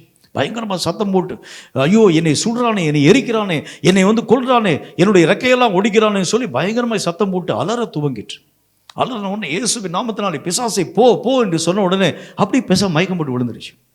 பக்கத்தில் இருக்கக்கூடிய என்னுடைய சகோதரர்கள் எல்லாம் சொன்னாங்க, பிசாசு போயிடுச்சியா, நல்ல வேளையாக போயிடுச்சு. என்றாலும் கூட நான் சற்று ஆழமாய் பார்த்த பொழுது அந்த பிசாசு போகலை, அது உள்ளதான் உட்கார்ந்துருக்கு. நான் என்னுடைய கண்களினால் நான் பார்த்த பொழுது பிசாசு உள்ளதா இருக்கிறது. உடனே நான் மீண்டும் அந்த சகோதரிக்காக மறுபடியும் ஜெபிக்க ஆரம்பித்தேன். அந்த பிசாசு எழுந்து கடகடன்னு சிரிச்சிச்சு பாருங்க. அந்த காலத்தில் சினிமா பார்த்த ஒரு அனுபவம், PS வீரப்பா சிரிப்புன்னு சொல்லுவாங்க. பயங்கரமாக சிரித்து அந்த பிசாசு சொன்னது, இந்த பையன்ட்ட ஏமாற்ற முடியாது போலையே, நம்ம ஒளிஞ்சிருக்கிறதையும் கண்டுபிடிச்சிட்டானே அப்படின்னு. நிறைய நேரங்களில் பிசாசு போகிறதை போல நடித்து அப்படி உள்ளே ஒளிஞ்சிருக்கும். கர்த்தர் சொல்லுகின்றார், ஒரு காரியத்தை தீர்க்கமாய் ஆராய்ந்து முழுசு நீங்க துரத்திருங்க. அந்த எல்லைகளுக்குள்ளாக இப்போ இந்த எல்லைகளுக்குள்ளாக 4 மாவட்டங்களுக்குள்ளாக இந்த இரத்த வெறி கொண்டு ஆவி இருக்கிறது என்று சொல்லி கர்த்தராகிய தேவன் சொல்லுகிறது உண்டானால், இந்த 4 மாவட்டத்தின் எல்லையை விட்டு முழுசு நீங்க துரத்திருங்க. எதையாச்சும் ஒரு இடத்துல சின்ன ஒரு லூப் ஹோல் விட்டா கூட இந்த பிசாசு உள்ளே ஒளிந்து மீண்டும் அதிக பலம் பெற்று அது அதிக தீவிரமாய் வர ஆரம்பிச்சிடும். ஒரு தடவை அடிக்கப்பட்ட பாம்பு அது மகா பெரிய தீவிரமாக எழும்பி வருகிறதை போல ஒரு முறை அடி வாங்கின சாத்தானும் கூட அவன் ஓய்ந்திருக்க மாட்டான், இன்னும் தீவிர கதியாக எழும்ப ஆரம்பிச்சிடும். அதனாலதான் கர்த்தர் சொல்லுகின்றார், ஒரு காரியத்தை நீங்க செய்ய ஆரம்பிச்சிட்டீங்கன்னா முழுவதும் அழித்து ஒழிக்கக்கூடிய வரைக்கும் நீங்க ஓய்ந்திருக்க கூடாது. அதை முழுசுமா நீங்க அழிச்சு நிர்மூலமாக்கணும். அவைகளை நீங்கள் முழுவதும் மேற்கொண்டா மட்டும்தான் அந்த வெற்றியினுடைய நிச்சயத்துவத்தை பூரணமாய் நாம் நம்முடைய வாழ்க்கையிலே பெற்றுக்கொள்ள முடியும் என்று கர்த்தராகிய தேவன் சொல்லுகின்றார். கடைசியாக ஒரு காரியத்தை நான் சொல்றேன். இதை குறித்து கர்த்தருடைய வேதம் சொல்கிறதை குறித்து நான் கொஞ்சம் விரிவாக நான் பேசலாம் என்று சொல்லி ஆசைப்படுகின்றேன். அப்போஸ்தலர் நடபடிகளில் 22வது அதிகாரம் 17 முதல் 21 வரை இருக்கக்கூடிய பகுதியை வாசியுங்கள். அப்போஸ்தலர் 22வது அதிகாரம் 17 முதல் 21 வரை. பின்பு நான் எருசலேமுக்கு திரும்பி வந்து எருசலேமுக்கு நான் திரும்பி வந்து தேவாலயத்திலே ஜெபம் பண்ணி கொண்டிருக்கையில் ஞான திருஷ்டி அடைந்து அவரை நான் தரிசித்தேன். அவர் என்னை நோக்கி நீ என்னை குறித்து சொல்லும் சாட்சியை இவர்கள் ஏற்றுக்கொள்ள மாட்டார்கள். ஆதலால் நீ தாமதம் பண்ணாமல் சீக்கிரமாய் எருசலேமை விட்டு புறப்பட்டு போ என்றார். எருசலேமை விட்டு நீ புறப்பட்டு போ என்று கர்த்தர் சொன்னார். அதற்கு நான் ஆண்டவரே உம்மிடத்தில் விசுவாசமாய் இருக்கிறவர்களை நான் காவலிலே வைத்து ஜெப ஆலயங்களில் அடித்ததையும் உம்முடைய சாட்சியாகிய ஸ்தேவானுடைய இரத்தம் சிந்தப்படக்கூடிய நேரத்தில் நானும் அருகிலே நின்று அவனை கொலை செய்வதற்கு சம்மதித்து அவனை கொலை செய்தவர்களின் வஸ்திரங்களை காத்துக் கொண்டிருந்ததையும் இவர்கள் அறிந்திருக்கிறார்களே என்றேன். அதற்கு அவர் நீ போ நான் உன்னை தூரமாய் புறஜாதிகளிடத்திலே அனுப்புவேன் என்று சொன்னார் என்றான். இந்த வார்த்தை வரைக்கும் அவனுக்கு செவி கொடுத்தார்கள். போதும். இந்த இடத்துல கர்த்தருடைய வேத புஸ்தகத்தில் வாசிக்கிறோம், ஆண்டவராகிய தேவனுடைய சமூகத்தை நோக்கி சவுல் என்கின்ற மனிதன் அல்லது பவுல் என்கிற மனிதன் கர்த்தரை நோக்கி ஜெபிக்க ஆரம்பிக்கும் போதுதான் என்ன நடக்குது பாருங்க. ஆண்டவராகிய தேவனை அவர் தரிசிக்கும் போது என்ன ஒரு மாற்றம் நடக்கிறது கவனிங்க. அந்த ஆண்டவராகிய தேவனை தரிசிக்கும் போது என்ன ஒரு மாற்றம் நடக்கிறது. கர்த்தராகிய தேவன் அவனுக்கு எல்லா திட்டங்களையும் வெளிப்படுத்த ஆரம்பிக்கின்றார். என்ன மாதிரி போகணும், என்ன காரியத்தை செய்யணும், என்ன விதமான தன்மைகளின் ஊடாக கடந்து போக வேண்டும், எல்லா விஷயத்தையும் கர்த்தராகிய தேவன் அவரோடு கூட தெளிவாய் பேச ஆரம்பிக்கின்றார். இந்த வகையான ஜெபம் எப்படிப்பட்டது என்றால், கர்த்தராகிய தேவனை நீங்கள் தரிசிக்கும் பொழுது உங்களையும் உங்களுடைய ஊழியத்தையும் அழைப்பையும் பற்றி தேவன் உங்களோடு கூட தெளிவாய் பேசக்கூடிய ஜெபம். அழைப்பு இல்லாமல் எதையாச்சும் ஒரு காரியத்தில் நம்ம கடந்து போயிட்டோம்னா நிறைய பிரச்சனைகளை நாம் சந்திக்க நேரிட ஆரம்பிச்சிடும். உங்களுக்கே நல்லா தெரியும், ஆபிரகாமை கர்த்தராகிய தேவன் அழைத்தார். உன்னை நான் அழைத்து உன்னை பெரிய ஜாதியாக்கி இந்த தேசத்திலே உன்னுடைய காலடிகள் படக்கூடிய இடம் எல்லாவற்றையும் உனக்கு நான் சுதந்திரமாய் கொடுக்க போகிறேன் ஆபிரகாம் என்று கர்த்தராகிய தேவன் அழைத்தார். அழைக்கப்பட்ட ஆபிரகாம் தேவனுடைய வார்த்தையின்படியே கடந்து போகின்றார். இதை கேள்விப்பட்ட அவனுடைய சித்தப்பாவுடைய பையனாகிய காணப்படக்கூடிய லோத்துவும் அவரோடு கூட உள்ள போறார். நானும் உங்க கூட வர்றேன் அப்படின்னு சொல்றார். அழைக்கப்பட்டது ஆபிரகாம், ஆனா கூட போனது லோத்துவும் கூட கடந்து போறார். லோத்து கூட இருக்கக்கூடிய வரைக்கும் கர்த்தராகிய தேவன் ஆபிரகாமை ஆசீர்வதிக்கவே இல்லை. அது வரைக்கும் பேசாம இருக்கிறார். இந்த லோத்து கூட இருந்து லோத்தினுடைய காரியங்கள் எல்லாம் பிடிக்கப்பட்டு கடந்து போன பிறகு கர்த்தராகிய தேவன் ஆபிரகாமோடு கூட பேச ஆரம்பிக்கின்றார். லோத்து போயிட்டாரு, பின்னாலே போறாரு. அந்த லோத்தினுடைய காரியங்கள் வேறு பிரிக்கப்பட்டு தனியா போன பிறகுதான் தேவனுடைய ஆசீர்வாதம் ஆபிரகாமுடைய தலையின் மேல் வருகிறத பார்க்க முடியும். சில நேரங்களில் உணர்ச்சி வசப்பட்டு நாமவே என்ன செய்வோம் பாருங்க, சில வழிகளின் ஊடாக கடந்து போக ஆரம்பிச்சிடும். கர்த்தராகிய தேவன் என்னை யுத்த வீரனாக தெரிந்திருக்கிறார், நான் யுத்தத்துக்குள்ளாக போகிறேன் அப்படின்னு சொல்லி நீங்களா போயிட்டீங்கன்னு வச்சுங்களேன், இந்த யுத்த வீரனுக்குரிய அழைப்பு இல்லாம உள்ள போயிட்டீங்கன்னா வரக்கூடிய ஒவ்வொரு விதமான விஷயத்திற்கும் நீங்கள் தான் அதற்குரிய உத்தரவாதங்களை செய்ய வேண்டியது அவசியம். இதை விளக்குகிறதுக்கு ஒரு நல்ல ஒரு சம்பவம் சொல்றேன் பாருங்க. சகோதரன் டிஜிஎஸ் தினகரன் இருக்கக்கூடிய காலத்துல ஒரு செய்தியில இந்த மாதிரி ஒரு பிரசங்கத்துல ஒரு காரியத்தை பேசினார். நிறைய ஊழியக்காரர்கள், அவர் போகக்கூடிய பட்டணத்துல சில ஊழியக்காரர்களை அவர் சந்தித்த பொழுது அவங்களாம் சொன்னாங்க, ஐயா எங்களுக்காக நீங்க ஜெபம் பண்ணுங்க அப்படின்னு சொன்னாங்க. எதுக்காக ஜெபிக்கணும் அப்படின்னு கேட்ட பொழுது, எங்களுக்கு வருமானமே இல்லாமல் நாங்கள் ரொம்ப கஷ்டப்படுறோம், ஒரு மாதத்தை கழிக்கிறதுக்கே நாங்கள் ரொம்ப கஷ்டப்படுறோம்.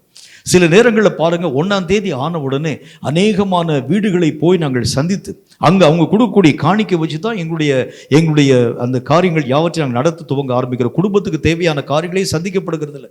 நிறைய பிரச்சனை, நிறைய கஷ்டம். சில நாட்களில் பார்த்தீங்கன்னா பாதியிலே, அந்த மாதத்தில் பாதியிலே எங்களுக்குரிய காரியங்கள் எல்லாம் முடிஞ்சு போயிடும். அந்த மாதத்தினுடைய மீதி பகுதியை கழிக்க முடியாமல் நிறைய நேரங்களில் நாங்கள் தடுமாறி போக ஆரம்பிச்சிடும். கர்த்தராகிய தேவனுடைய இந்த ஊழியத்தை செய்யக்கூடிய எங்களை கர்த்தர் ஆசீர்வதிக்கணும், எந்த பிரச்சனையும் வராமல் தேவன் எங்களுடைய வாழ்க்கையில நல்ல ஒரு ஆசீர்வாதங்களை தரணும், செழிப்பான ஒரு வாழ்க்கை எங்களுக்கு வரணும்னு சொல்லி ஜெபிங்கன்னு சொன்னாங்க. கர்த்தரை நோக்கி சகோதரன் தினகரனும் ஜெபித்தார். ஏன் ஆண்டவரே, அவங்க உங்கள் ஊழியத்தை தானே செய்கிறாங்க, ஏன் அவங்கள நீங்கள் பராமரிக்காமல் போகிறீங்க, அவங்க உங்களுக்காக எல்லாத்தையும் விட்டுட்டு வந்திருக்கிறாங்களேன்னு சொன்ன பொழுது கர்த்தர் ஒரு வார்த்தையை விதமாய் சொன்னார். நான் அவர்களை அழைக்கவும் இல்லை, அவர்களை நான் கூப்பிடவும் இல்லை. அவங்களா ஊழியத்துக்கு வந்தாங்க. சில நேரத்தில் அவங்க என்ன செஞ்சாங்க, ஊழியக்காரன்னு சொன்னால் பிரச்சனையே இல்லாமல் நல்ல ஒரு செழிப்பான வாழ்க்கை வாழலாம் என்று சொல்லி அவங்களா யோசிச்சு ஊழியத்துக்குள்ளே வந்தாங்க. அவர்களை நான் அழைக்காதிருக்கும் போது நான் எப்படி அவர்களை பற்றி நான் பராமரிப்பேன்னு கேட்டார். நான் அவங்களை கூப்பிடவே இல்லை, அவங்கள பற்றி அவங்களை யாருன்னு எனக்கு தெரியாது. நான் கூப்பிடாதிருக்கும் போது அவங்களே ஊழியத்துக்கு வந்தாங்க, அவங்களே பிரச்சனை சொல்கிறாங்க, அவங்களே எங்களை ஆசீர்வதின்னு சொல்லி கேட்டால் நான் அவர்களை எப்படி ஆசீர்வதிக்க முடியும்? அப்போ அவங்களாம் யார் ஆண்டவரே? ஆண்டவராக தேவன் சொன்னார், என்னால் அழைக்கப்பட்டவனை கடைசி வரைக்கும் நான் காப்பாற்றுகிறேன், என்னால் கூப்பிடப்பட்டவனை ஒரு நாளும் நான் கைவிடப் போகிறது இல்லை. நான் அழைக்காமல் அவனாய் வந்தால் அதுக்கு அவன்தான் உத்தரவாதம் பண்ண வேண்டும் என்று கர்த்தர் சொன்னார். இதை எதுக்கு சொல்றேன் அப்படின்னா, நிறைய நேரங்களில் என்ன அழைப்பு என்று சொல்லி தெரியாமல் நாமவே சில நேரங்களில் நம்முடைய இஷ்டத்தின்படியே அழைப்பின் ஊடாக கடந்து போக ஆரம்பிச்சிடும். சில நேரங்களில் பார்த்தீங்கன்னா, எனக்கு யுத்த வீரனுக்குரிய அழைப்பு கொஞ்ச நாள் போகும். யுத்தத்தில் நிறைய போராட்டங்கள் வந்த உடனே இல்லைங்க எனக்கு எந்த அழைப்பு இல்லைங்க, எனக்கு ஜெப வீரனுக்குரிய அழைப்பு, கொஞ்ச நாள் அதில் போவோம். முழங்கால் போட்டு முழங்கால்லாம் வலிச்சோன்னா எனக்கு இந்த அழைப்பு இல்லைங்க, தீர்க்கதரிசியினுடைய அழைப்பு, இப்படி போவோம். இப்படி பல வழிகளில் போகிறது இல்லை. தேவன் உன்னை என்ன மார்க்கத்திற்கு அழைத்திருக்கிறார் என்பதை நீ கண்டுகொள்ள வேண்டும் என்றால் முதல் காரியம், உன் கண்கள் திறக்கப்பட்டு தேவனை நீ தரிசிக்கணும். நீ கர்த்தரை பார்க்கும்போது தான் கர்த்தர் உனக்கு எல்லா விஷயங்களையும் தெளிவாய் பேச ஆரம்பிக்கிறார். நீ யார், நீ எதுக்காக அழைக்கப்பட்டிருக்கிற, உனக்கு உரிய அந்த காரியம் என்ன, உன்னுடைய வல்லமையை நீ எப்படி பெருக்க வேண்டும், என்ன ஓட்டத்தின் ஊடாக நீ கடந்து போகணும். இந்த அப்போஸ்தலனாகிய பரிசுத்த பவுலை பார்க்கிறோம். அவர் அழைக்கப்படக்கூடிய அந்த காலத்தில் அவர் மாதிரி நிறைய ஊழியக்காரங்க இருக்கிறாங்க, நிறைய பேர் இருக்கிறாங்க. இந்த நிறைய பேரை போல அவர் யாரை போலவும் அவர் தன்னுடைய வாழ்க்கையை அமைத்துக் கொள்ளவே இல்லை. கர்த்தர் என்ன காரியத்தை செய்யணும் என்கிறதை அவர் தன்னுடைய வாழ்க்கையை தெளிவாய் தெரிந்து கொள்ள ஆரம்பிச்சிட்டார். அப்போஸ்தலர்கள் 11 பேர் இருக்கிறாங்க. இந்த 11 பேர் செய்யக்கூடிய ஊழியத்தை கூட பவுல் அப்போஸ்தலன் தன்னுடைய வாழ்க்கையில ஃபாலோ பண்ணல. தேவன் என்ன சொல்கிறார் என்று சொல்லி காத்திருந்த பொழுது கர்த்தர் சொன்னார், நான் உன்னை தூர இடத்திற்கு புறஜாதிகளின் மத்தியிலே அனுப்புகின்றேன். புறஜாதிகளின் மத்தியில அப்போஸ்தலர்கள் அந்த நாட்களில் எங்கேயுமே போகல. யூத குலத்தின் மத்தியில தான் அவங்க ஊழியத்தெல்லாம் செஞ்சுட்டு வந்தாங்க. எருசலேமுக்குள்ள தான் ஊழியங்களை பார்த்தாங்க. எல்லா அந்த யூதேயா தேசங்கள் எல்லாவற்றிலும் இஸ்ரவேல் கோத்திரங்களுக்குள்ளாக ஊழியங்களை பார்த்திருக்கக்கூடிய அந்த காலத்தில் அப்போஸ்தலனாகிய பரிசுத்த பவுல் கர்த்தருடைய பாதத்திலே காத்திருந்து யாரையும் பின்பற்றாமல் தேவன் என்னை எதற்காய் அழைத்திருக்கிறார் என்று சொல்லி காத்திருந்த பொழுது கர்த்தர் சொன்னார், நீ தூர இடத்திற்கு போகும்படி, புறஜாதி மக்களுக்குள்ளாக கடந்து போகும்படி நான் உன்னை அழைத்தேன் என்று கர்த்தர் பேச ஆரம்பித்தார். இப்போ முதல் காரியம் நீங்கள் தெரிய வேண்டியது என்ன அப்படின்னா, கர்த்தரை நீங்கள் அறியும் பொழுதுதான், தரிசிக்கும் பொழுதுதான் உங்களுடைய அழைப்பையும் தெரிந்து கொள்வதையும் கர்த்தர் உறுதிப்படுத்த ஆரம்பிக்கின்றார். இப்படி நீங்க அழைப்பையும் தெரிந்து கொள்வதையும் உறுதிப்படுத்தாது இருக்கக்கூடிய வரைக்கும் சாத்தானை ஜெயிக்க நம்மளால முடியாது. சாத்தான் உங்களை பார்த்து சொல்லுவான், உனக்கு கர்த்தர் இந்த அழைப்பையே கொடுக்கலையே, நீ எப்படிப்பா என்கிட்ட சண்டை போடுறன்னு சொல்லி பிசாசு கேட்டால்னா உடனே நீ போய் கர்த்தரை போய் உட்காருங்க. ஆண்டவரே எனக்கு என்ன அழைப்பு கொடுத்துருக்கிறீங்க, இந்த யுத்தம் வேணக்கூடிய அழைப்பு இல்லைன்னு சொல்லி பிசாசு சொல்றானே, எனக்கு என்ன அழைப்பு கொடுத்துருக்கிறீங்க. இப்படி ஒவ்வொரு காரியத்தையும் பிசாசு கன்ஃபியூஸ் பண்ண ஆரம்பிச்சிருவான். அவர் சொல்லுகின்றார், ஒரு காரியத்துக்குள்ள போறதுக்கு முன்னால தெளிவாய் அந்த காரியங்களை புரிந்து கொள். ஒரு அழைப்புக்குள்ள போறதுக்குனால் தெளிவா புரிஞ்சுக்கோ. அப்பதான் சாத்தான் எந்த கேள்வியை கேட்டாலும் அந்த காரியத்திற்கு ஏற்ற பதில் உத்தரவுகளை உன்னாலும் என்னாலும் சொல்ல முடியும். கர்த்தராகிய தேவனுடைய அழைப்புல, அவருடைய ஊழியத்துல அவர் தெளிவாக இருந்ததுனால சாத்தான் எத்தனை மயக்கத்துக்குரிய காரியங்களை உருவாக்கினாலும் இயேசு கிறிஸ்து ஒரு வார்த்தைக்கு அவர் கீழ்ப்படியவே இல்லையே. பிசாசு சீஷர்களின் மூலமா இயேசுவோடு கூட பேசினான். நீர் செய்யக்கூடிய இந்த அற்புதத்தை அரண்மனையில போய் செய்யுங்க, பிலாத்துனுடைய அரண்மனையில், ஏரோதுடைய அரண்மனையில போய் செய்யுங்க ஆண்டவரே, உலகத்துக்கு உம்மை வெளிப்படுத்த வேண்டும் என்றால் இந்த மாதிரி மறைவுல போய் நின்று நீங்கள் செய்யக்கூடாது என்று சொல்லி பேசின பொழுது பேசுகிறது சாத்தான் என்கிறதை கர்த்தர் அறிந்து கொண்டு அவர் சொன்னார், இது உங்களுடைய வேலையாய் இருக்கிறது, என்னுடைய வேலை இன்னும் வரவில்லை என்று கர்த்தராகிய தேவன் பேசினார். நான் மறைந்திருக்க வேண்டும் என்று ஆண்டவராகிய தேவனுடைய திட்டம் அதுவாய் இருக்கிறது. என்னை வெளிப்படுத்த வேண்டும் என்கிற ஒரு காரியத்தை பற்றி நீங்க பேசாதீங்க. நீர் ஆண்டவராகிய இயேசு கிறிஸ்துவாய் இருக்கும் பொழுது எல்லா விதமான ஜனங்கள் காண நீர் அற்புதங்களை செய்யும். யாருடைய வார்த்தைக்கும் இயேசு செவிகொடாமல் போனதற்கு காரணம், தன்னை குறித்தும் தன்னுடைய அழைப்பை குறித்தும் திட்டமாய் இயேசு கிறிஸ்து அறிய ஆரம்பித்திருந்தார். அதனாலதான் சாத்தான் வஞ்சிக்கும்படி எத்தனையோ காரியங்களை உருவாக்க ஆரம்பித்தான். ஒரு முறை பேதுரு அப்போஸ்தலன் மூலமாய் சாத்தான் பேசுகிறான் இயேசுவோடு. என்ன பேசுகிறார்?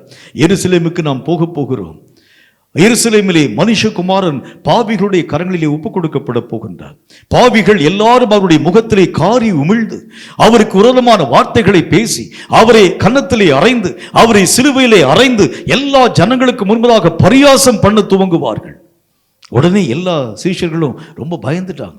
பேதுரு இயேசுவை தனியே அழைத்து கொண்டு போய், இது உமக்கு சம்பவிக்க கூடாது ஆண்டவரே, இது உம்முடைய வாழ்க்கையில் நடக்கக்கூடாது. எவ்வளவு பெரிய ஒரு ஊழியக்காரனாய் காணப்படக்கூடிய உங்களை நடுத்தருவில் வைத்து வீதி வீதியாய் இழுத்துக்கொண்டு போகக்கூடிய அனுபவத்தை நாங்கள் பார்க்க முடியாதுன்னு சொல்லி பேதுரு பேசின மாத்திரத்தில் இயேசு பேதுருவின் வார்த்தைக்கு எவ்வளவு பேரும் செவி கொடுக்காமல் பின்னாக போ சாத்தானே என்று சொன்னதற்கு காரணம் என்ன தெரியுமா? தன் அழைப்பை இயேசு உறுதியாய் அறிந்திருக்க துவங்கினார். இந்த அழைப்பை அறிந்திருக்கக்கூடிய அழைப்பை அறிந்திருக்கும் போது தான் சாத்தானை ஜெயிக்கும் வல்லமையை உங்களாலும் என்னாலும் பெற்றுக்கொள்ள முடியும். நிறைய நேரத்தில் இந்த அழைப்பு தெரியாமல் இருக்கிறதுனால தான் சாத்தானை ஜெயிக்கக்கூடிய மார்க்கங்களை நம்ம புரிந்து கொள்ளாமல் போக ஆரம்பிக்கிறோம். சாத்தானை ஜெயிக்க போகும்போது நம்மளை அப்படியே டிஸ்ட் பண்ண ஆரம்பிச்சிருவோம். உன்னுடைய அழைப்பு இதுலையேப்பா, நீ ஏன் இங்கே வர்ற, நீ ஜெபிக்கக்கூடியதான உன் அழைப்பு. உடனே போய் ஆமா ஆண்டவரே இயேசுவின் நாமத்தில் நான் போய் ரூம்ல போய் உட்கார்ந்து ஜெபிக்கிறேன். ஜெபிக்கக்கூடிய நேரத்தில் பிசாசு சொல்றான், உனக்கு இந்த அழைப்பு இல்லப்பா, உனக்கு வந்து தீர்க்க தரிசனம் சொல்லக்கூடியதான் உன்னுடைய அழைப்பு. உடனே போய் 4 பேருக்கு போய் தீர்க்க தரிசனம் சொல்லுவோம். சொல்லிக் கொள்ளக்கூடிய நேரத்தில் உன்னுடைய அழைப்பு இது இல்லை, யுத்த வேணுக்கூடிய அழைப்பு. இப்படி ட்விஸ்ட் பண்ண ஆரம்பிக்கக்கூடிய நேரத்தில் எந்த ஒரு காரியத்திலும் நிலைவரமாய் உன்னாலும் என்னாலும் வாழ்க்கை வாழ முடியாது. முதல் காரியம், ஆண்டவராகிய தேவனுடைய ஊழியக்காரனாக யுத்த வீரனாக நீ காணப்பட வேண்டும் என்றால் உன்னையும் உன் அழைப்பை நீ சரியாய் புரிந்து கொள்ள வேண்டும். என்னை எதற்காக கர்த்தர் அழைச்சிருக்கிறார், நான் என்ன செய்யணும், எங்க போகணும், நான் எந்த ஒரு காரியத்தை நோக்கி நான் கடந்து போகணும், என்னுடைய மார்க்கம் என்ன, என்னை குறித்து கர்த்தருடைய திட்டம் என்ன, இது நீ தெளிவாய் புரிந்து கொள்ள ஆரம்பித்தால் உன்னை ட்விஸ்ட் பண்ண எத்தனை பிசாசனுடைய ஆயுதம் வந்தாலும் நீ உன்னுடைய வழிகளை விட்டு ஒரு நாளும் விலகி போகிறதே இல்லை. நிறைய நேரங்களில் விலகி போகக்கூடிய மார்க்கம் எதனால வருகிறது?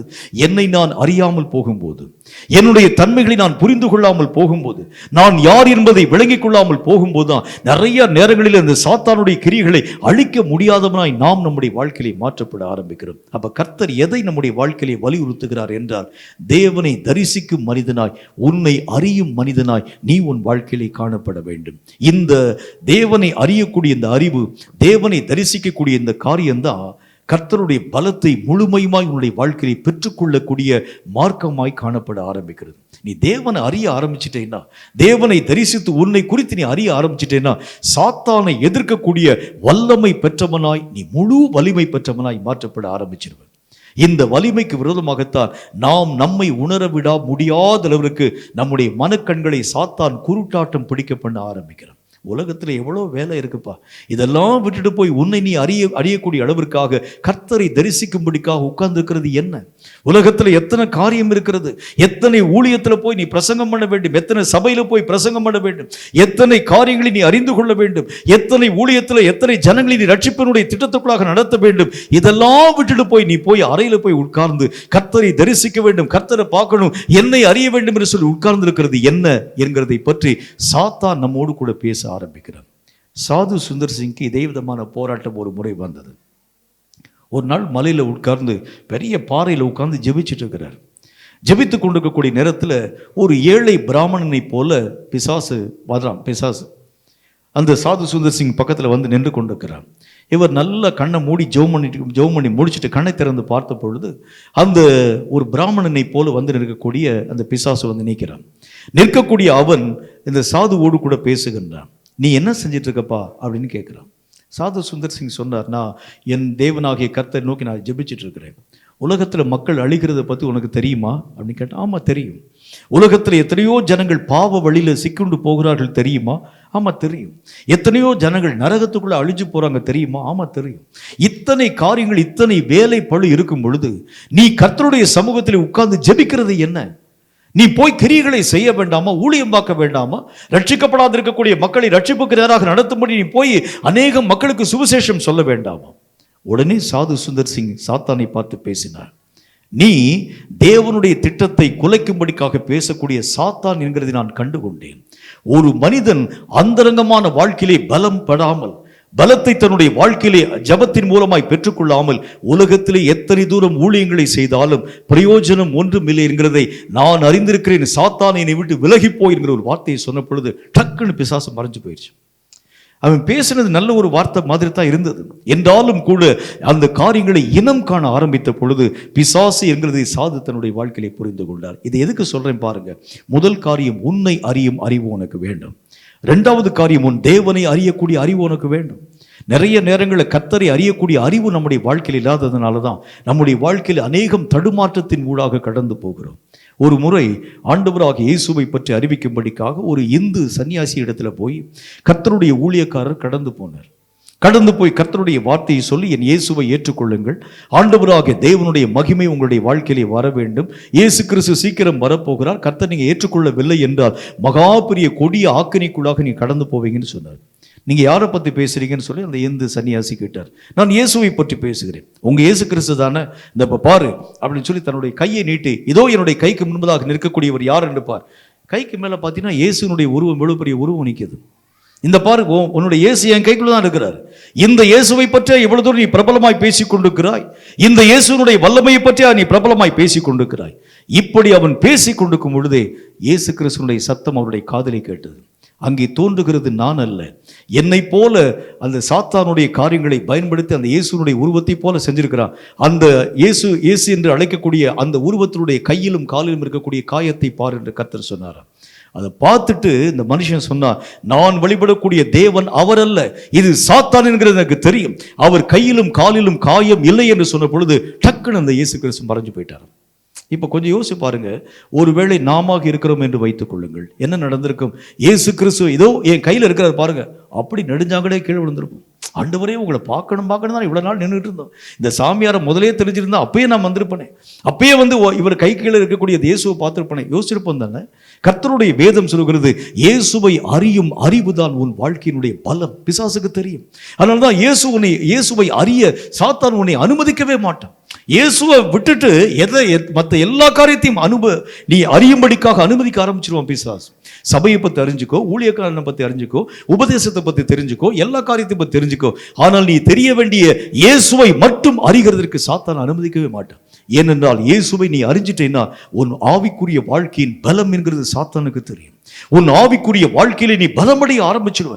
உன் இயேசுனுடைய வல்லமைகள், உன் இயேசுனுடைய தன்மைகளை நீ புரிந்து கொள்ள ஆரம்பிக்கும் பொழுது, நீ யார் என்கிறதை அறிந்து கொள்ள ஆரம்பிக்கும் பொழுது, சாத்தானை நேருக்கு நேராக எதிர்க்க முடியும் என்கிறதை சாத்தான் அறிய ஆரம்பிக்கிறதுனாலதான் இந்த இயேசுவை அறியும்படிக்காக சாத்தான் உன் வாழ்க்கையிலே ஒரு நாளும் அனுமதிக்க மாட்டான். இதை கேட்கும் கர்த்தருடைய பிள்ளையே, உன் ஜெப வாழ்க்கை எப்படி இருக்க வேண்டும்?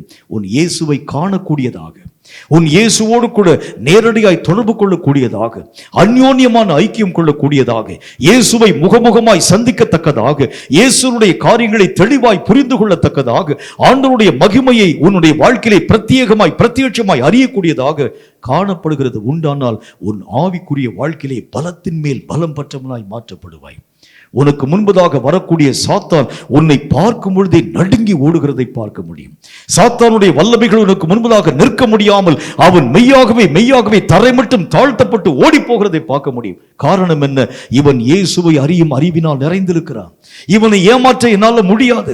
இவனுக்கு இயேசுவை பற்றி நன்றாக தெரியும். இயேசுவின் எல்லா காரியங்களையும் தெளிவாய் புரிந்திருக்கிறான். இயேசுவை அன்றாடம் தரிசிக்கக்கூடிய ஒரு மனிதனாய் இருக்கிறார். இயேசுவின் சாயல் இவனுடைய வாழ்க்கையில் இருக்கிறதுனால இவனை தொடவும் இவனோடு கூட போரிடவும் என்னால் முடியாது என்று சொல்லி சாத்தான் ஓடி போகிறதை பார்க்க முடியும்.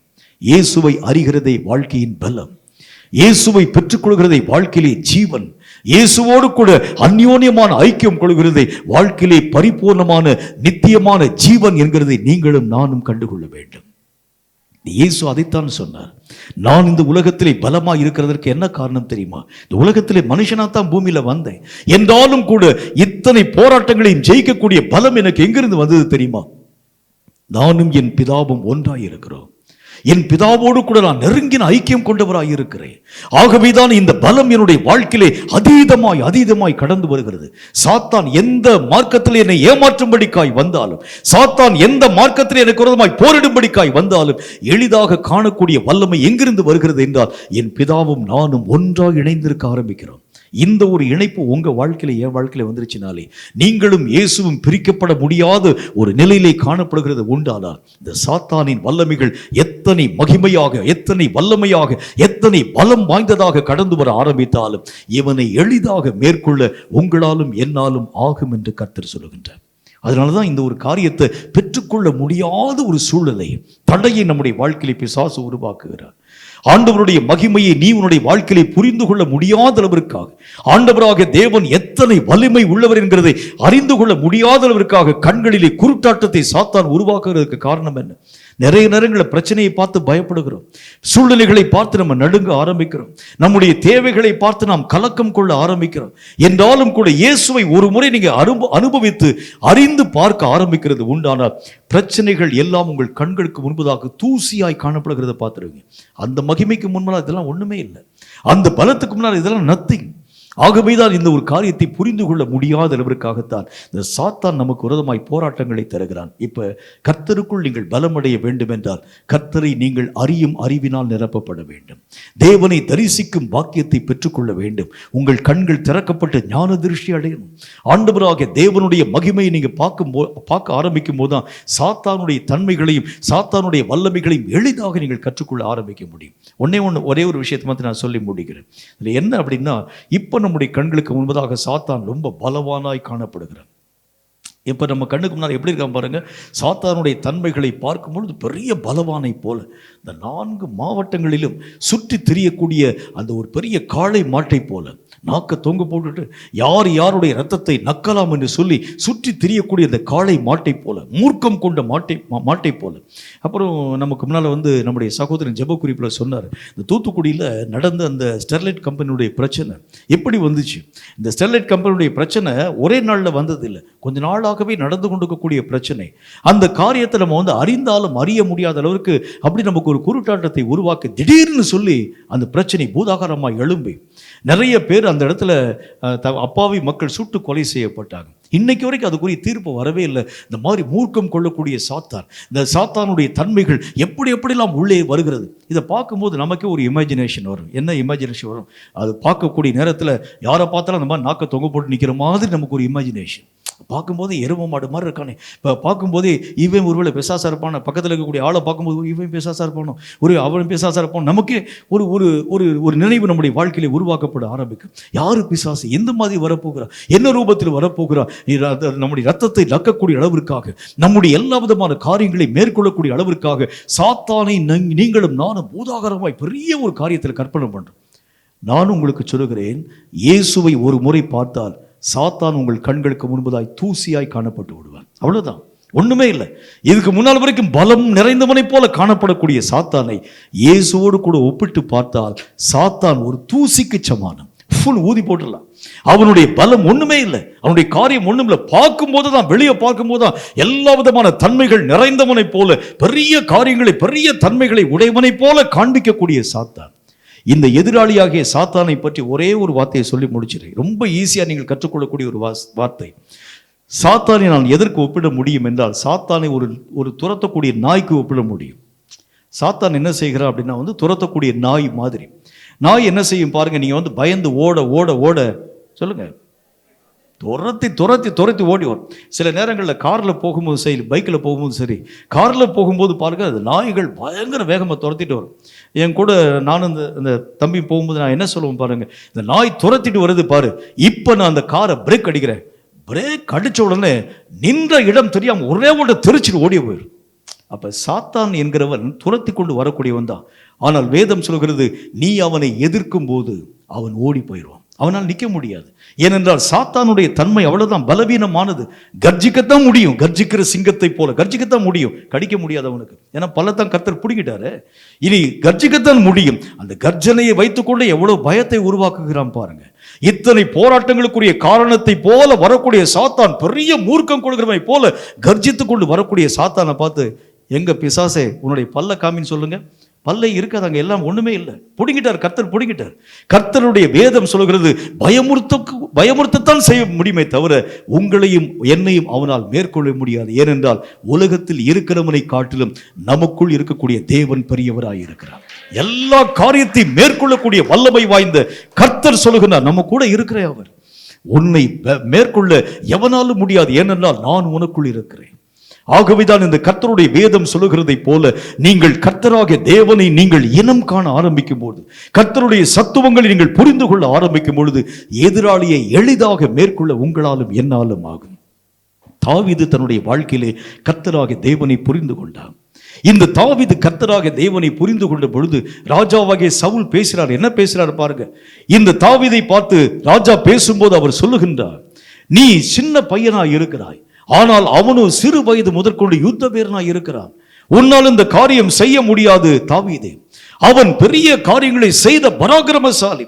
ஒரு மனிதனை பெலிஸ்திய ராஜ்யமே நிறுத்தி இருக்கிறது உண்டானால் அவன் எத்தனை வலிமை உள்ளவனாய் இருக்க முடியும்? நாங்களா இஸ்ரவேல்ல பெரிய பெரிய மக்கள் இல்லையா? பெரிய பெரிய இராணுவஸ்தர்கள் இல்லையா? பெரிய பெரிய போராட்டக்காரர்கள் இல்லையா? நாங்களாம் ஏன் பேசாம அமைதியா இருக்கிறோம் என்றால் அவனுடைய உருவத்தை பார், அவனுடைய பலத்தை பார். அவன் அரக்க சந்ததியிலே ஒருவனாய் காணப்படுகிறதுனால பெரிய அவனுடைய ரூபத்தை பார்க்கும் பொழுதே நாங்கள் எல்லாரும் பயம் கொண்ட மக்களாய் மாற்றப்படுகிறோம். உன்னால் முடியாது என்று சொல்லி இந்த சவுல் தாவீதோடு கூட பேசுகின்றான். பேசக்கூடிய இந்த வார்த்தையை கேட்ட தாவீது கர்த்தராகிய தேவனுடைய வல்லமைகளை யோசித்து பார்க்கின்றான். என்ன வல்லமை யோசித்து பார்க்கின்றான்? கர்த்தராகிய தேவனுடைய நாமத்தினாலே ஒரு சிங்கத்தை அடித்து போட்டேன், ஒரு கரடியை நான் ஒன்றுமில்லாமல் நிர்மூலமாக்கி போட்டேன். இந்த ரெண்டு காரியத்தை காட்டிலும் இந்த விருத்த சேதனம் இல்லாத பெலிஸ்தன் எம்மாத்திரம். என் தேவனுடைய நாமத்தினாலே ஒரு தடியை பிடித்துக் கொண்டு ஒரு காரியத்தை நான் செஞ்சு முடிச்சேன்.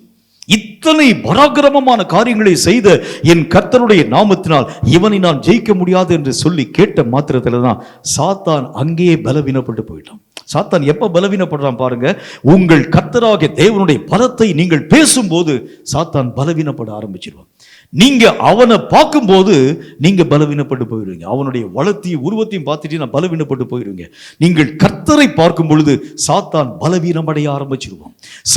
சாத்தான் சொல்லுகின்றான், உங்களுக்கு முன்னால பயத்தை உருவாக்கும்படிக்காக அந்த கோலியாத்தினுடைய வாயின் மூலமாய் சாத்தான் பேசினான். என்ன பேசுகிறான் பாருங்கள். வா வா, எனக்கு முன்பதாக ஓடி வருகிறாய், சிறுவனாகிய தாவீதை உன்னை கிழித்து பறவைகளுக்கும் மிருகங்களுக்கும் இரையாக கொடுக்கிறேன். இந்த வார்த்தையை கேட்ட மாத்திரத்தில் கோலியாத்தை கண்டு தாவீது பயப்படல. கோலியாத்தை நோக்கி ஓடின தாவீது சொல்லுகின்றான், நீ அல்ல, நானே உன்னுடைய மாம்சத்தையும் உன்னுடைய சகல புய பலத்தையும் நிர்மூலமாக்கி பறவைகளுக்கும் மிருகத்துக்கும் இரையாக கொடுக்கிறேன். ஏனென்றால் நீ உன்னுடைய மாம்ச பலத்தோடு வருகிறாய், நானோ இராணுவங்களின் தேவனாகிய கர்த்தருடைய பலத்தினால் வருகிறேன் என்று சொல்லி கடந்து போனான். அங்குதான் பலம். அந்த நேரத்திலேயே சாத்தான் தோற்று போயிட்டாங்க. அந்த நேரத்திலே பிசாசு தன்னுடைய வல்லமை இழந்து போயிட்டான்.